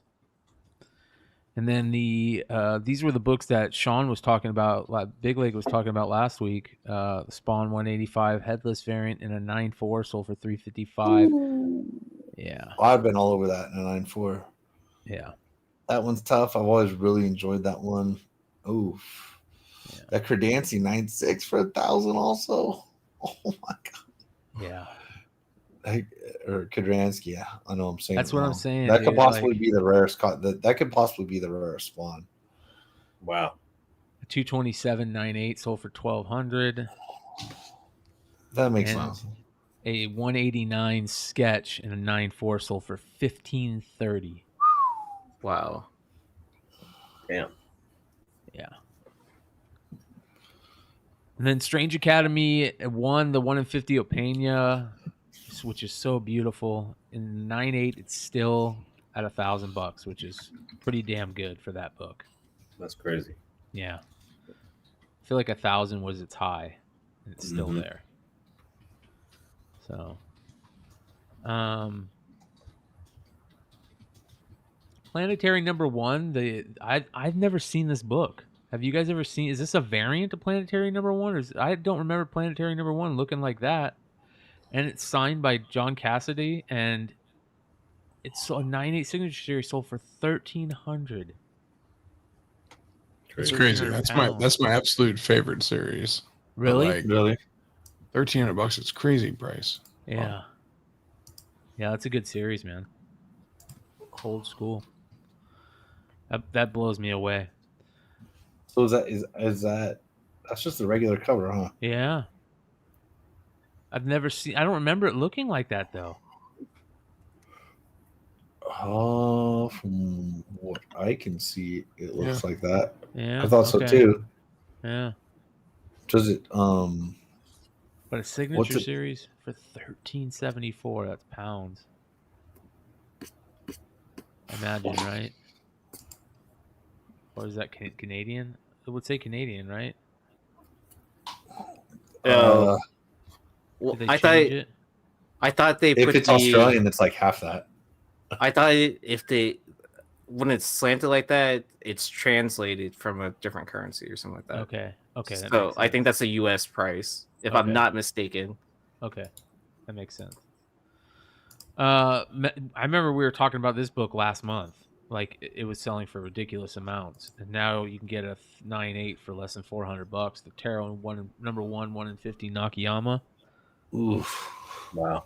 Yeah, I felt like wasn't this selling for like ridiculous amounts a few months ago? Or am I thinking of a different Scarlet Witch book? Maybe I'm thinking of a different Scarlet Witch book, but still. But do you think it's because he overplayed himself with that, like the Infinity cover or whatever it's called, where it keeps on repeating? I don't know. I think that Nakayama covers that look like this should go for a premium because it's not his normal vibe. Like if you look at Nakayama covers that he's doing now for Poison Ivy, he's got a different design element that he's playing with, and it's so much better, dude.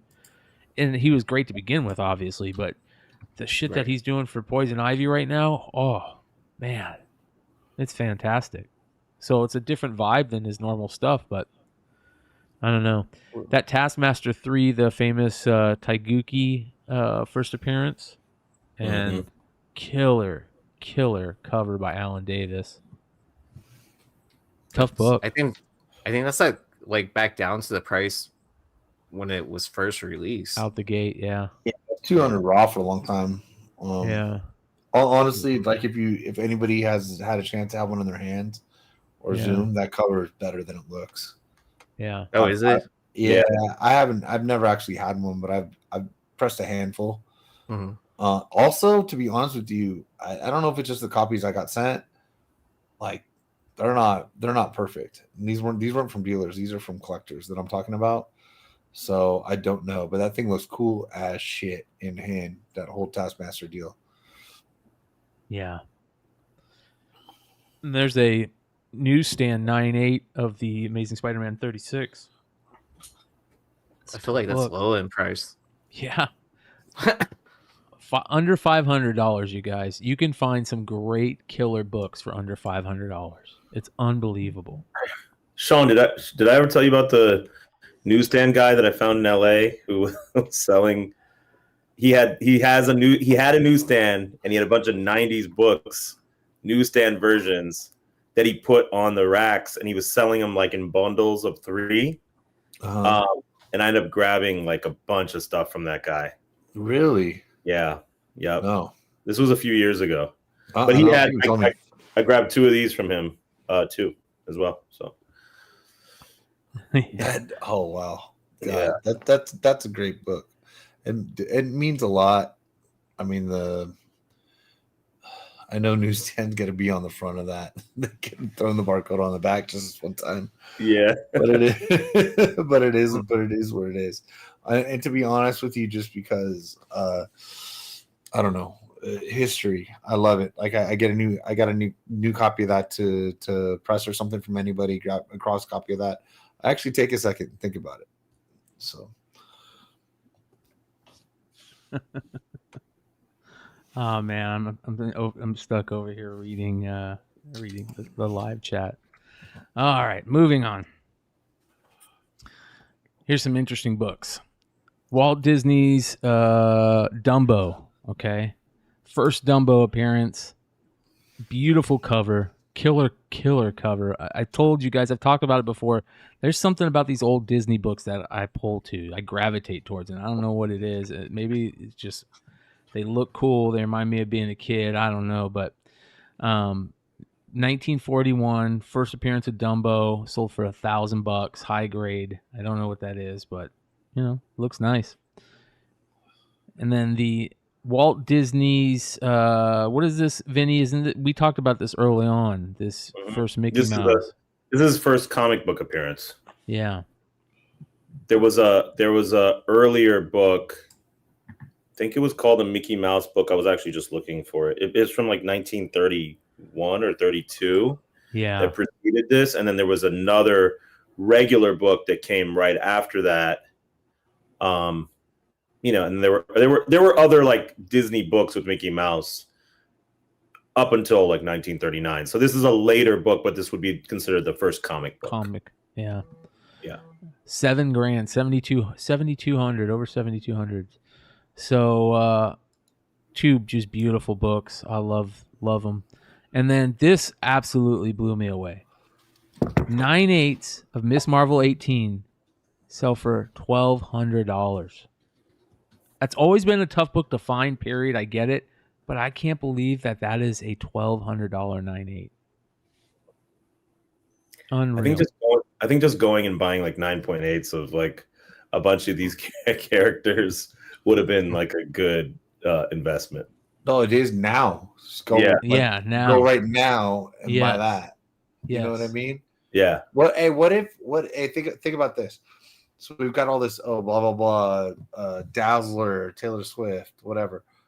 Imagine if like today on X-Men, J-Law got announced to play Mystique. What that book would be like fucking what, $3 or $4 grand because it already happened. Because it already happened. Yeah, because it already happened. People don't seem to care as much. You know what I mean? Yeah. Yeah. Oh, that hype excitement's gone. Yeah. I suppose. And I mean, she was a star. She was a star of one of them. Mm-hmm. So unreal. All right, moving on. Clutch leaves right before I bring in the big guns. Void Rivals #1, the 1 in 100, signed and remarked by Daniel Warren Johnson, a 9/9, sold for $1,025. So, I mean, how do you beat that? I think that's a decent price. I want it just because I want it, dude. Yeah. Does eBay Live sales show up like this, like standard listings? Because like didn't Clutch have a whole show where it was just so these might be 10s? Clutch's shows. Are these Clutch's books? These might be Clutch's books. I'm not sure. I don't know. There's a good chance that they're his books. That some of them are his books. I don't know if. I don't know. I'm trying to find one to put in the text. I don't know if they show up on there or not. Because like whenever you click a buy it now, for instance, like on the eBay Live, it just takes you to their store and you just buy it. But I don't know how the auction part works. Yeah, it's kind of a it's a little weird. I just don't know how the sold go. Brian, I do have I did put a screen cap in our Google chat. If I don't know if you do it right now, but that was definitely from Clutch's live because I screen capped it myself. Let me take a look. So, it went for 119. So it's not one of the ones on there. Okay. It's the one that he showed tonight and just gave away. So yeah, and it's a cool picture of him. So, but yeah, man. So yeah, the Void Rivals is great. I don't know. I love this whole series. Gonna be great. All this stuff. So it won't be eBay Live. Okay. Probably not. Yeah. Well, there's a 10 from San Diego, the panel one, right? And then, sorry, the panel one's on the right, and then the one in the middle is the variant that they were giving out at the booth, right?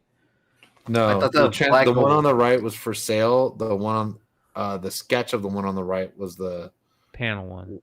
Panel, yeah. Okay. The sketch panel. Okay. One. Correct. So a 10 of the Jetfires went for less than $600. It's pretty damn good. All right, and again, another book that Clutch should have been here for. The Walking Dead wine variant. Hell yeah, look at that. We just got a sub from Plushy Bear. That's what I'm talking about, baby. New member, what's up? Yeah. If you start winning here, we might think it's suspicious. we pulled her in with the giveaway, but we already did it, so you're just a little too late. You could have won that too. The Walking Dead #1, the wine variant, last wine variant, and 9/8 signature series for $1,000, just under $1,000. This is another great, almost 10 book that we talked about a few weeks back. Very, very tough to get. And then an Invincible 1 signature series sold for $31.50. Wow. Right. Yeah. That's back up to that's cool. Prices it should be, right? $4,000, right around $4,000. Were blue labels at $3,000 at one point in time? Yeah. Yeah, for sure. I think they were probably at $4,000 at one point in time. Okay. Yeah. They're probably still not far off, to be honest. Yeah. Yeah, because I don't feel like Signature Series gets the premium that it used to, like even like 8 years ago. Just because everyone's signing everything nowadays, right? Yeah. I won't miss the next one. I bet. I don't know how tough the Corey Walker is, but like in all honesty, yeah, I'm a jerk. I'd have probably just left it at Kirkman. Yeah. Dude, I know who I am. I've known who I was for a while. That Crow sale is pretty heavy. Yeah, that's crazy. I don't think that's high at all. It's not high, but it's heavy. It doesn't come up. It doesn't come up very often. Yeah. Look at all. I think it sold for $10,000 during the. I'm pretty sure. Yeah.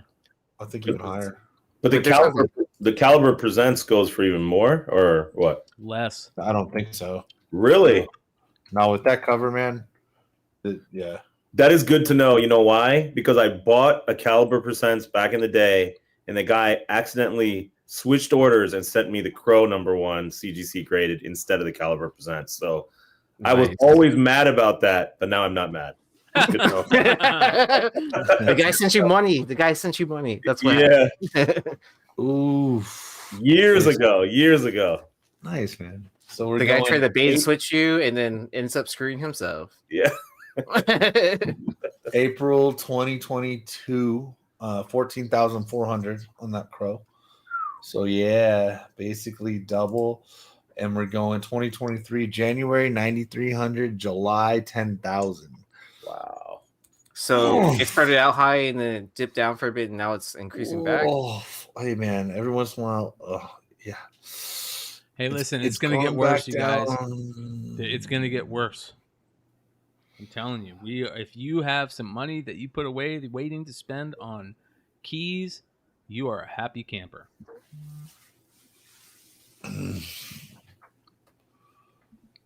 Check out this Sonic book. Have you ever seen the Sonic book? That's Clutch too. Nope. I pressed it. That's all I know. Is that Clutch? Yeah, I pressed it. Sonic the Hedgehog Tangle and Whisper #0. A Spencer's. It's a free comic book day. Oh no, it's not free. Okay, it's Spencer's, not free comic book day. Sorry. That's crazy. I've never seen that. Yeah. When's the last time you walked into a Spencer's though? God. They sell new shit. No comment. What do you mean they sell new shit? Oh, okay. All right. Yeah. All right.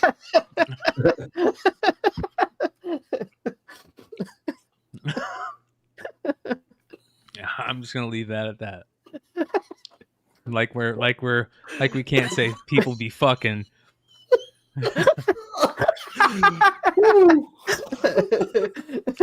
Here's the American we're Psycho. monetized? Yeah. Here's the American Psycho. Here's the problem. They called it a foil, and they said there was only 50, which there was only 50 of the metal, right? I thought there was only 25 of the metal. Okay. But I heard there might be 50 of the foil. Is this the so? That's I thought it was 50 It's, and 1 in 50. I don't know. I wasn't there, so yeah. I keep on hearing both, so I don't know what's true and what's not anymore. But can you tell in this photo if it's because I saw the cell as well? Like we're all talking about it, right? But no one can tell if it's the foil one or if it's the metal one. Does it look metal to you? Yeah, it looks metal, but I don't know what the foil looks like. Yeah, I don't know. I can't tell. Well, I'll tell you what pisses me off. That Young Avengers #1 Wizard World LA variant and a 9.8 selling for $300. That is absolutely crazy. Yeah, dude, it's just all down. I mean, all the Young Avengers is down. There's not a clear sign on. There is on some. I mean, we're gonna have Kate Bishop, but I'm not selling mine, man. I'm not gonna sell it. I think it's. I don't blame you. I think it's too easy a spec to jump back up. I'll put it in the dead spec box and wait on it. Well, I buy raws when I see them. They're at shows. I've been finding raws at shows for like $50 to $80 and 9.8 at some. So there you go. I mean, I guess if the rumors are true at the end of Marvels, right, it'll tick back up. I didn't see the rumors, but I'll take your word for it. I don't care. Yeah, I mean, I'm gonna go see Marvels. I'm gonna. I love Marvel. I love comic book movies. I'm gonna support Marvels. Yeah, so I don't basically expect it to be even as good as 2 episodes of Loki, but yeah, I mean, I guess the phrase would be to stay for the after credits, and it should tick the book up. Is what the rumor I heard, but I don't know how true that rumor is either, right? Oh yeah, you can tell me off air. I don't want to ruin it for anybody listening. Yeah, exactly. I don't want to know. Yeah, exactly. That's why I didn't want to spoil it. Yeah, for people actually looking forward to it, but that's probably not our audience either. Check out these dinosaur books, which is sad. We got Jungle Comics #11 and a 1.5 sold for $16.75. It's a killer old school cover. And Black Hole #4, The Whitman. I've always had this book in my head because of some Wizard article or something back in the day. I always know to look for this book. Super rare book. Sold for $300 raw. And Cave Woman 9.4, Cave Woman #1, first appearance of Cave Woman by Bud Root. 9.4 sold for $280. It's a cool book. Dude, I honestly love Bud Root. Yeah. I think it I mean, Frank Cho. Yep. I have I don't Frank give Cho a fuck did what you say. Yeah, he's a Bud Root. Significant following from Bud Root. Bud Root also clearly, if you like art like this, he'll do the risque, whatever you want to call it, you know what I mean. If he clearly must have a thing with mycomicshop.com because they've been selling his art, even if it's just a just a drawing or something like that, and like funny shit, cavewoman stuff, everything like that, mycomicshop.com. So if anybody's a Bud Root fan, you can go there. You can even just go to their search I bet bar. you Steve Borox is a Bud Root fan. There's no way he's not. Yeah. There's no way he's not. So that's probably if where you go all in that there, is coming from. Yeah, and search Bud Root. I just did it just because there's so many prints and stuff like that, and even they'll have new stuff. It's all signed. So if you like Bud Root, just check them out. I've always liked them. So yeah, I agree. All right, I'm ready to piss some people off tonight. That middle book is gonna piss some people off. Another Star Wars 35-cent price variant for issue number 4. This time, this is an 8.0, sold for $15.81. And then the Wolverine 102.5. Such a tough book to come by, sold for $300. Somebody must have sniped that mofo quick like. Wow. Yeah. That's a tough book. Is it like a Dynamic Forces book? Dynamic Forces I feel like Nick Barucci had something to do with that originally. I feel like this is a Dynamic Forces book at one point in time. But let me. It's either that or it was like a giveaway with the cards or something. Let's take a look at our trusty recalled comics.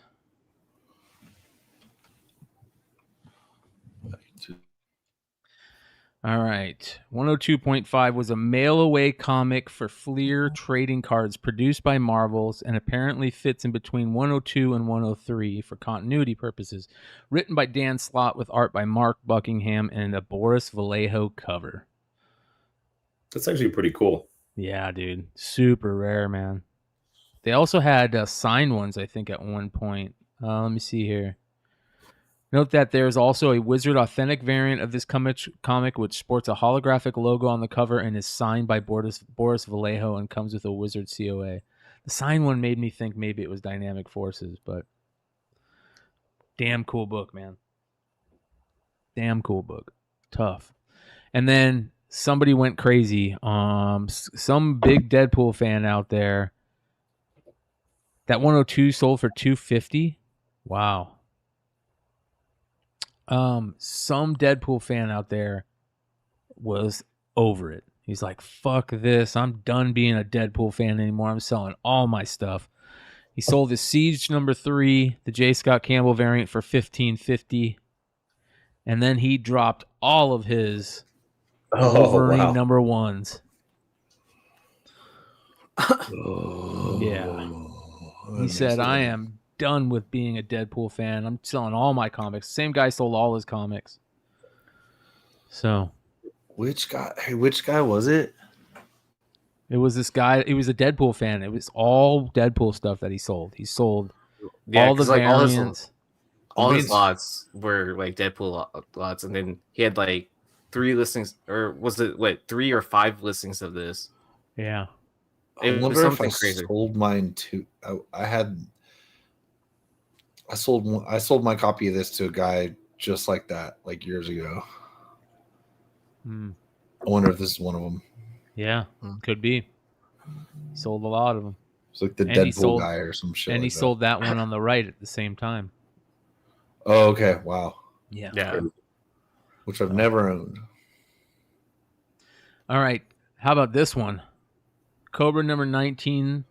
The rare retailer incentive variant, super rare book. This is the poster variants they were doing at the time, and Stein talks about this book like it's the Holy Grail. So that's how rare it is. So our friend Martian in here had some, and I did get the ability to press them, but I'll tell you what, that is a tough press. And probably not too many of those in good shape. A 9.8 on that, you walk away $2,000 on a 9.8 on that without checking prices. I'm gonna tell you right now, you probably got a good deal. Yeah. This Atomic Bomb number 1 was interesting. Atomic Bomb number 1, never seen that. 1945. Looks like he's out of shape. Right? Doesn't look like a superhero. He looks like me. He looks like an atomic bomb. Yeah. sold for $500 for an 8.5. 1945. You thought maybe it had sold Yeah. better. Maybe the character would have been a little earlier. Yeah. Critical Role, the Vox Machina Origins #1, the ECC variant, and the CGC 9.6 sold for $380. I've never seen that book. So, new to me. Some couple DC Universe variants in high grade sold this week. Justice League 69 sold for $320, and the Green Lantern 51, the second print multi-pack edition, sold for $287. That's a tough book. I love it. Yep. Any of those, man. I don't care. Any Doomsday book still sells for good money. Just does my heart good. That's all I gotta say. Yeah. And look at the price on the Pop Kill #4 first print Hughes variant. Remember how we were talking about the other week how the other one sold and this one would have sold for way more? Wrong. This one sold for $333. That seems like a reasonable price to buy in if you if you want it all day. If you want day. one, if you want one and don't have one, right? Yeah. Or if you're looking to add more to your collection, and it's already signed. Yeah. Well, that probably deter that probably send it into CVCS. They just put out a new case. But who wants that new label? Yeah, it's like a deterrent. Yeah. Yeah. Yeah, that Pop Kill is crazy. Cerberus, an OG, real 6.0. They're saying 6.0 to 6.5, sold for $14.58. Super rare book right there. I don't even real think uncounterfeit is not even a word. It is now. It makes it seem like it's counterfeit now. yeah. This is not a real. I don't know. This is weird. Or it's almost like that double negative, positive, negative. Like I have no idea if it's real or not real now. It is now. It's a word now. It's uncounterfeited, unreal, right? Yeah. A Dragonfly. The Dragonfly was always such a cool thing to me because it had the coolest pilot, and Wild Bill was such a cool character in the cartoon. And I remember the Dragonfly was so cool because it had the trigger on it. You could make the rotors spin. I thought that was amazing. $2,225 for a sealed Dragonfly. Oh, wow. Yeah. That's awesome.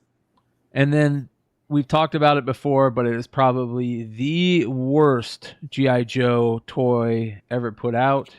And that is the Cobra Law Team, or Cobra Cobra Law Team. Isn't that what they did? They would always go la la la la la. Or am I just? Is that man? What do they call that? Where you think of something that isn't Mandela effect. Did I just have a Mandela effect? Didn't those things run around and go Cobra la la la la la? No, you just had a psychedelic. I think you just had a psychedelic flashback. Yeah, it could be that witnessed. Too. Yeah, it could be that mushrooms. Too. Yeah. Yep. Yeah. Anyways, the worst toy ever put out because the Globulus is terrible, and the Nemesis Enforcer's wings were absolutely horrible. They should have been huge and badass, and they weren't. But $365 for it. $365. Not bad. Yeah. Oh, I wonder if Real Fake Comics sold that Cerebus book. Oh, really? No, I'm just joking. He said, but he was saying yes, they did do that. Yeah. G.I. Joe. We talked about Night Force last week. Here's some more just loose figures from that run. Sold for $270 for 6 of them. And this figure is crazy. I've never seen this figure. It is the repeater figure, but he has a couple of paint variations, and they put a mustache on him that looks like a total mustache that you would think a person from Brazil would have back in the 80s. You know what I mean? Like if you can zoom in on a thing, you would know what I'm talking about. And he came with a bear as the animal instead of the dog like Mutt. He has a bear. But the reason why I know it's repeater is because that is the coolest gun setup on any Joe ever. It had this little thing that attached to his belt, and he would hold it like this, and it just fit perfectly in their arms. And that was the coolest thing about playing with G.I. Joes, is setting them up with their guns, you know? and it was just perfect. But I've never seen this one with the bear and the Brazilian mustache. Sold for $220. And then this next one is the stealth fighter that G.I. Joe put out in 1988, the Phantom X-19. I know because I had one. Damn right I did. I had every cool G.I. Joe thing except the aircraft carrier. I was very lucky as a kid. My parents just bribed me with G.I. Joes. And the reason why I love this thing is because it was stealth with neon green missiles. So it wasn't that stealth because you see those things from a mile away. And it sold for $2,176. Some more Joes. I was gonna say, Lord of Brooklyn, as someone that has viewed Nate's collection, he does have all those items. Yeah. And they're all graded by AFA also. So we talked about the European Special Mission team last week. Well, here's the Special Mission Brazil team where they did repaints on a bunch of figures. Loose with cards sold for $355. The Terradrome, check this out. This is the Terradrome in immaculate condition with all the instructions, the fire bat, everything. Just unbroken, complete.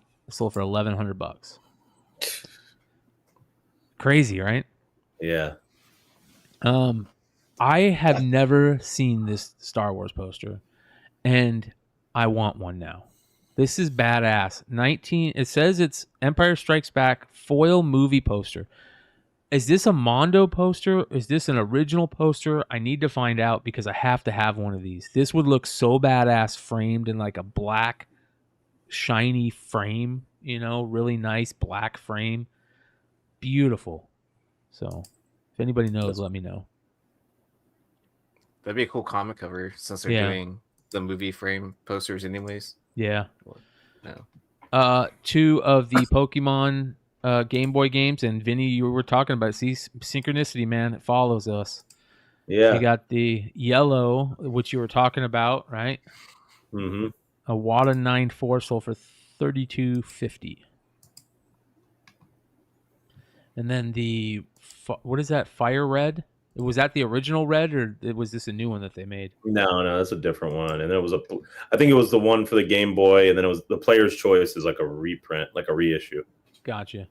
Oh, and it's for Game Boy Advance, which was a different handheld system. Yeah. So $13.50 on that one. Deion Sanders. All right, this is crazy cool. The ticket stub from when Deion Sanders played 2 sports in one day, October 11th, 1992. This is the football ticket stub, the Falcons versus Dolphins. This would be cool to own if you went and found the baseball one, right? If you could find the baseball one too and put it together, it will go together like a Zelda Master Sword type or like a Triforce. Dude, somebody's literally trying to do that. I know. It's cool. But is the goal to get matching grades on the tickets as well? It's a PSA 3. I don't think you care about the grades with a PSA 3. Yeah, with tickets, I mean, Immaculate's the best, but very rare. Jesse's putting up Jesse got this crazy collection in, and he's just putting up just random ticket stubs, and they're selling for $110. Like Ohio State versus Penn State in 1953, and they'll sell for I'm getting ready to send these out for Josh, like his Taylor Swift tickets, like no joke. Like he's sending them PSA. Like one's a football ticket actually, where it's like her first like NFL performance, which was apparently at a Lions Miami Dolphins game in 2006. So her first appearance at a Travis Kelce game, right? Brian, I didn't show you this, but I got a Tom Brady debut. Oh wow, nice. Bro. That's amazing. Is it a stub or is it a full? Stub. It's a stub. Yeah. Stub, I thought it was amazing. A fumble. So yeah. Yo, by the way, guys, I almost got on a Jordan rookie ticket. I was looking at it.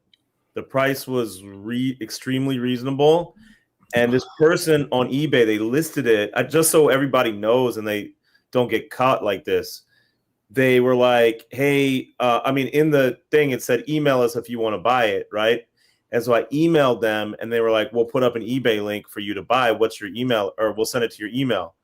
So they, I didn't get it the first couple times, and I was like, "All right, well, this is not even my email that's associated with my eBay account. Why don't you send it to that one?" And I guess they tried to send it there, it didn't go through. And then I was like, "What's so hard about you sending the eBay listing to this email account? Like, I don't understand what's going on." They sent it to me the next day. It was a fake eBay page. Wow. With like, the only thing that made me catch it was when you go to check out, it was prompting you to put in your address. And I was like, why would it make me do that? So be careful, guys. Be careful. Because if you're moving fast and you think you got a good deal, like, you might get caught slipping. So I was like, yeah, would have got my mom good, dude. Yeah, I was like, oh my God. But I mean, it was crazy because if you clicked on other parts of the page, it would go nowhere. Like, it would go back to the front page. Like, it wouldn't do what you thought it should do. Like, if you were looking for different items or anything like that, it would just stay on that one static page. So. Was he also a prince? What's that? Was he also a prince? Yeah, maybe. Maybe. This is the Gorillas Kid Robot set, and did they only do one set, and were they two-tone like this, or was this a separate set? No, they did a few different sets of these. This is the CMYK version. Okay.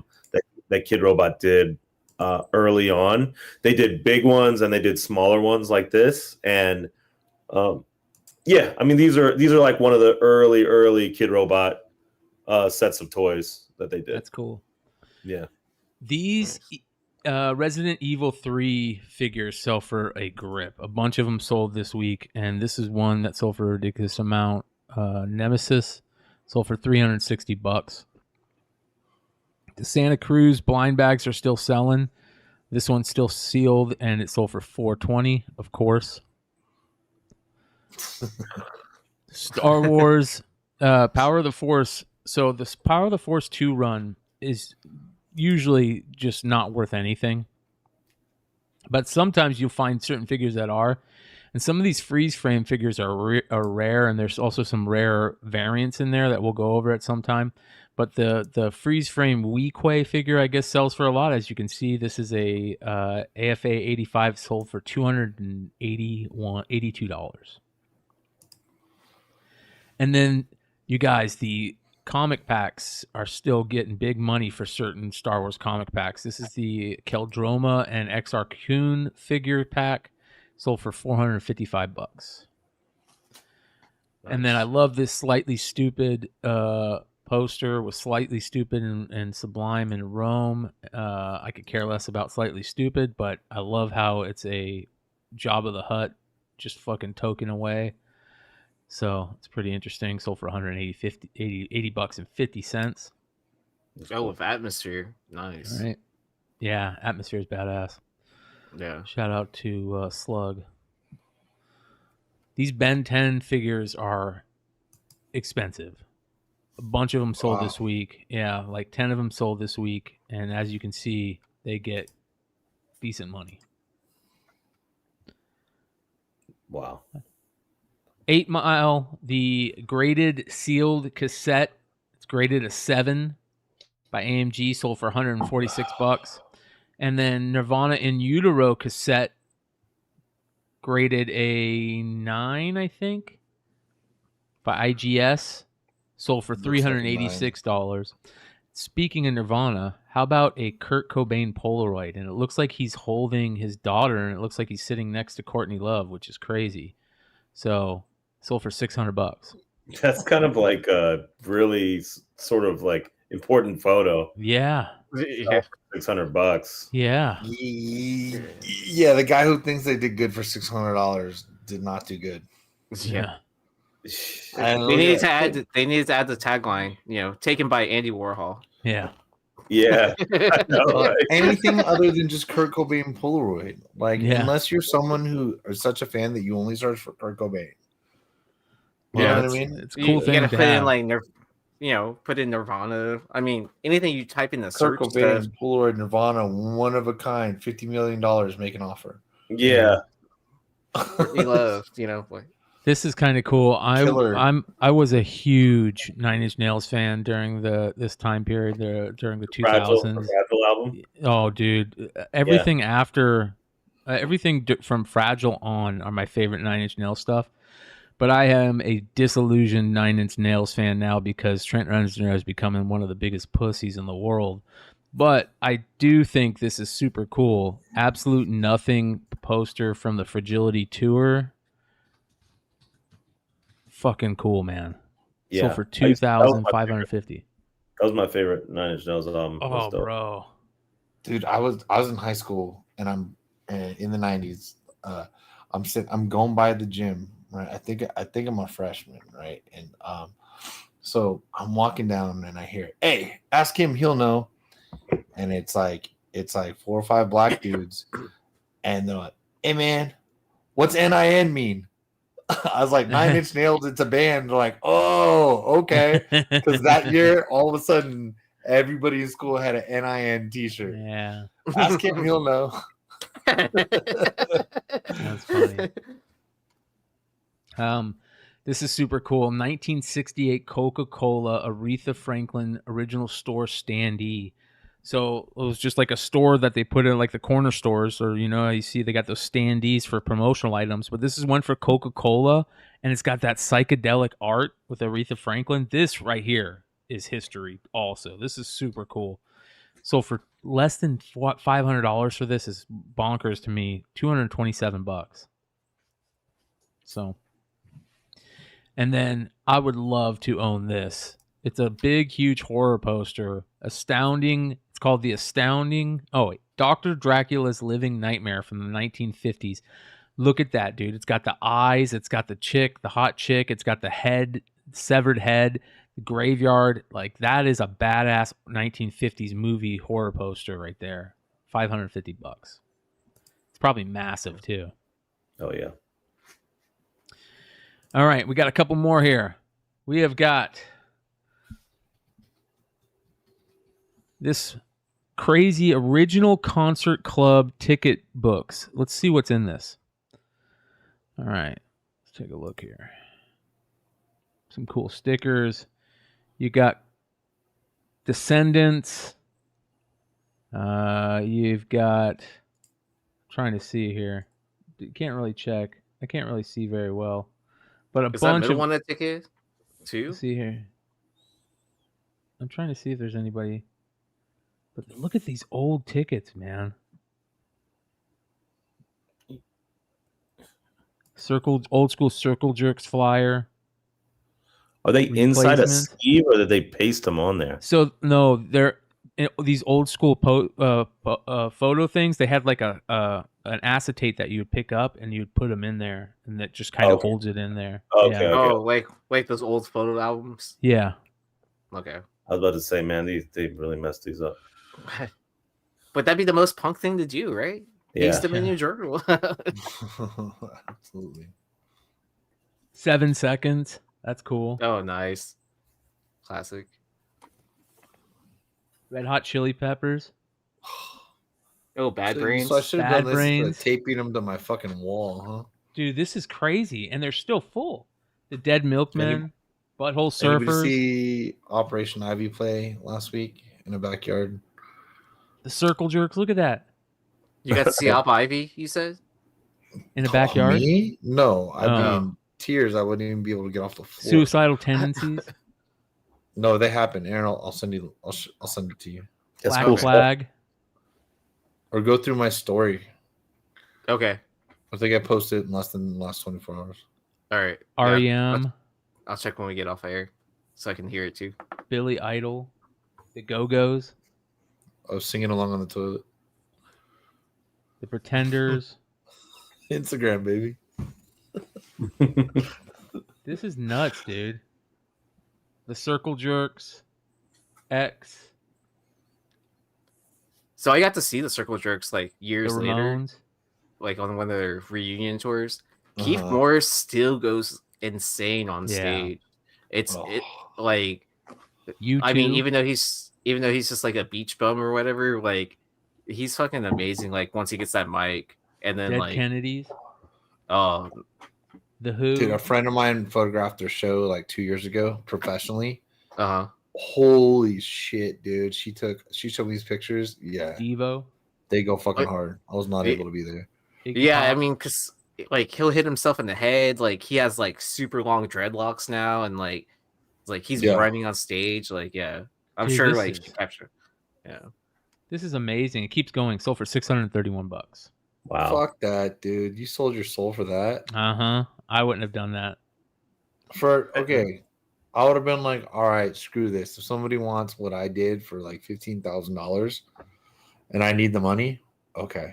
It looks like it was a estate sale place. Relocating Relics is the name of the Oh, place. yeah. Oh, my God. Estate sale. Yeah. So clearly this person died of a heroin overdose. Yeah.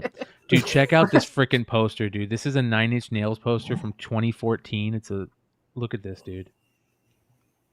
Wow. That's cool. Right? Yeah. Amazing.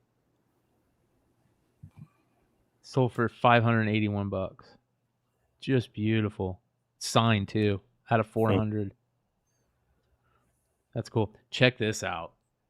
Magnum PI figure. Tell me this isn't an early G.I. Joe. It's the same as G.I. Joe. Look at that. It's a straight arm G.I. Joe. It's crazy. But it's Magnum PI. Funny. $202. All right, I've never seen this. Have you guys ever seen this? Yeah. What is it? So that drawing of the turtles is the first drawing of that Eastman and Laird worked on together. Like it's on like a lot of their merch and stuff like that. What a crazy figure. Yeah. Yeah. But I mean, I guess it's like for those hardcore turtle fans that know. The only reason why I found out was I sat in a panel with Kevin Eastman, and I got to hear him talk about that. And he had hats with that drawing on it, and then everyone asked him what that drawing was, and so that was the first drawing ever of a turtle. Wow. I forget which turtle it was. I think it's like Ralph. Michelangelo because it's got nunchucks. Oh, okay. But look at that, $785 for this thing. Mondo put it out. This is cool. This is one of the greatest, amazing first appearance of Punisher variant covers of all time, and I'll tell you why. This right here. Look at that. That's sick. That is sick, dude. How it's like darkened gray. That looks so badass. Mm-hmm. So well, are we sure that Clayton Crane didn't draw over it? Yeah, right. Amazing Spider-Man 129, the Brazilian edition. Sold for $400. 3.5. It's my favorite one. Arcade Kings. This is just smart to me. This was such a good idea. Whoever thought of it, great idea.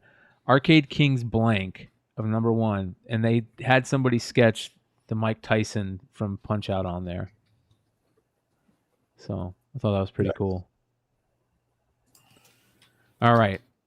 I don't know what the deal with this is, but it sounds pretty amazing. This is a proof ticket of the Jesse Owens 200 meters at the 1936 Olympic trials, which, as you guys know, is probably one of the most historic events ever to get to the 1936 Olympics, right? And run and win in front of the biggest racist in the planet, right? This is a pretty, look how beautiful this ticket is, dude. What a grade.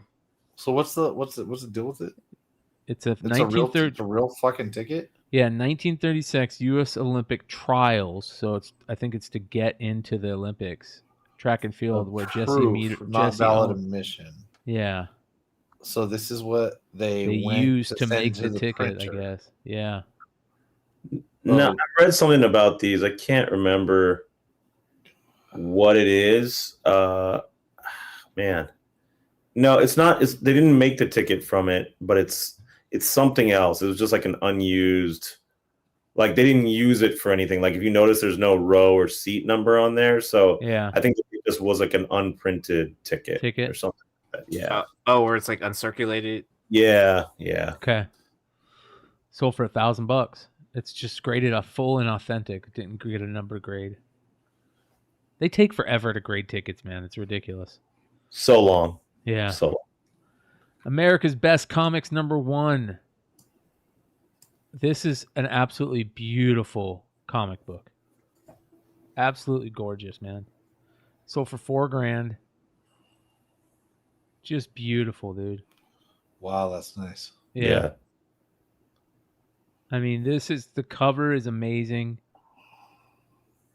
The way the trade dress is, the design, everything about this book is gorgeous. $4,000. That's cool. Yeah. This is another gorgeous book, gorgeous cover. All-Star Comics number 34, 1947. First appearance of the Wizard. And look at this. Not too bad. Crazy cover. It's only sold for $382. Beautiful book. Star Wars Return of the Jedi from Dark Horse, 1995. It's the Prestige, I think, format comic.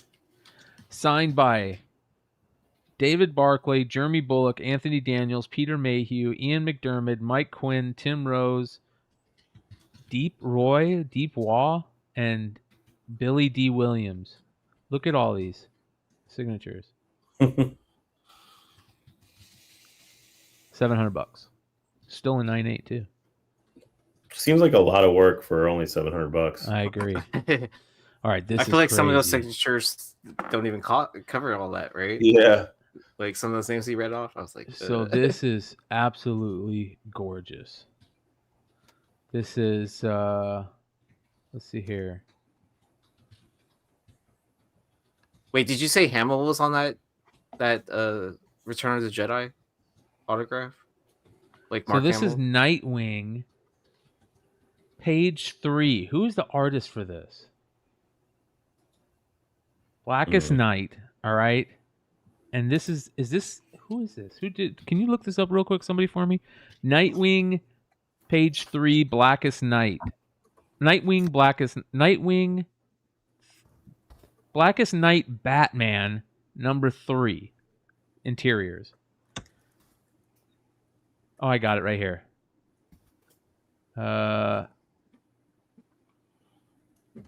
Kubert did the cover. So would it be Ardian Syaf that did the interiors? Yeah. Okay. Look and how Vicente beautiful. Cifuentes. Dude, look how beautiful this is. And let me tell you what this page is. This is the page where Nightwing as Batman swings with his dead parents. Look at this. How fucking creepy and crazy is that? Look at how beautiful that art is. I would purchase. Are you kidding me? Purchase. That is absolutely amazing. Sold for $349. That is so beautiful, dude. That is so gorgeous. Pay for the frames, make it like just a sick display. Oh, dude, that's amazing. And then finally, how about a little Clone Wars 1 and 2? Wow, yeah. Newsstands. How much did it sell for? $2,000. Oh wow, that's insane, dude. Yeah, number one. Do you remember the one we saw? Oh, what's number 2? Who cares though? The full set, didn't that only sell for like $600 or something like that? Dude, but they were trash. But this is pretty nice. Oh, okay.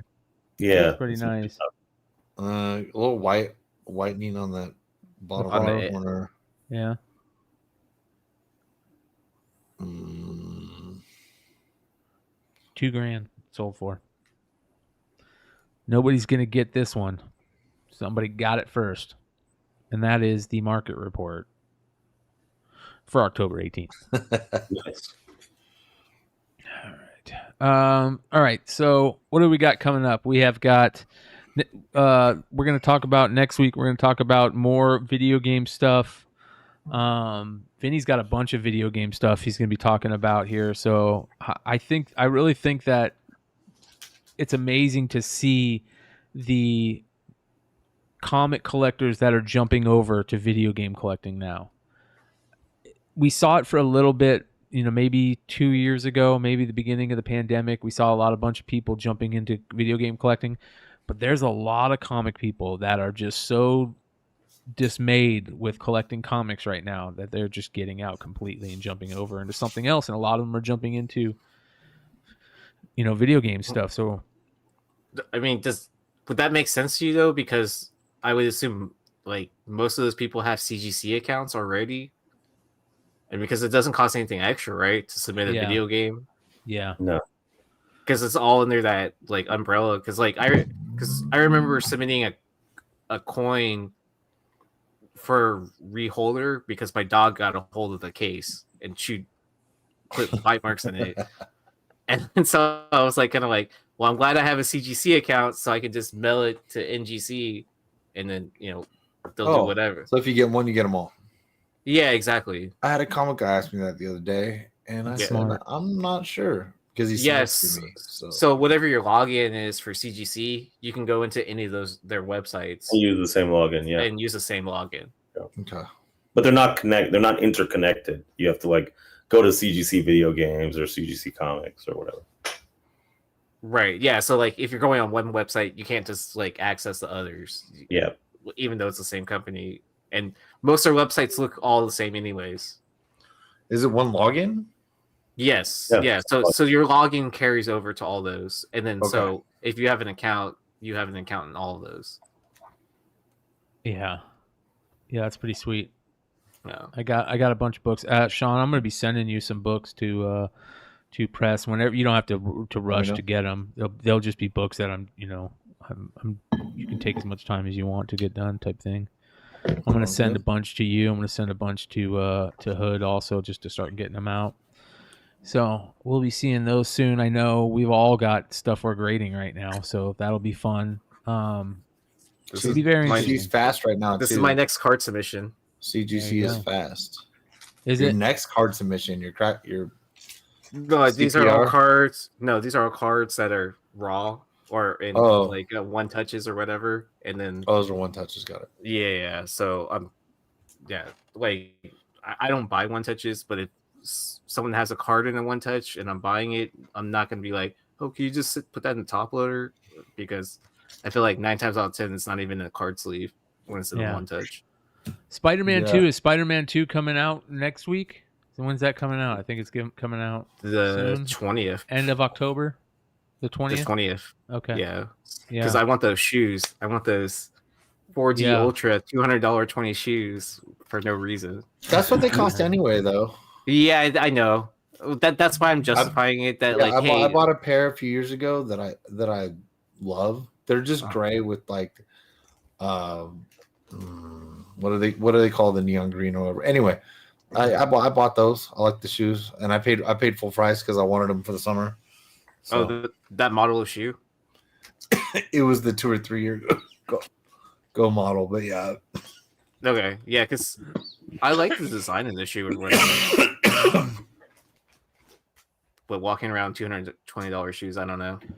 So before we end the show tonight, I want to throw a big thank you and play a video because this show tonight was kind of the end of us talking about NYCC. I want to give a big shout out to an old school homie, and I love to see him anytime he does any content, and that is our boy Samson. He put out this really cool NYCC video. Let's take a look. Good shit. Yeah. Nice. That was a sick cosplay with the Spider-Man and Venom and all that.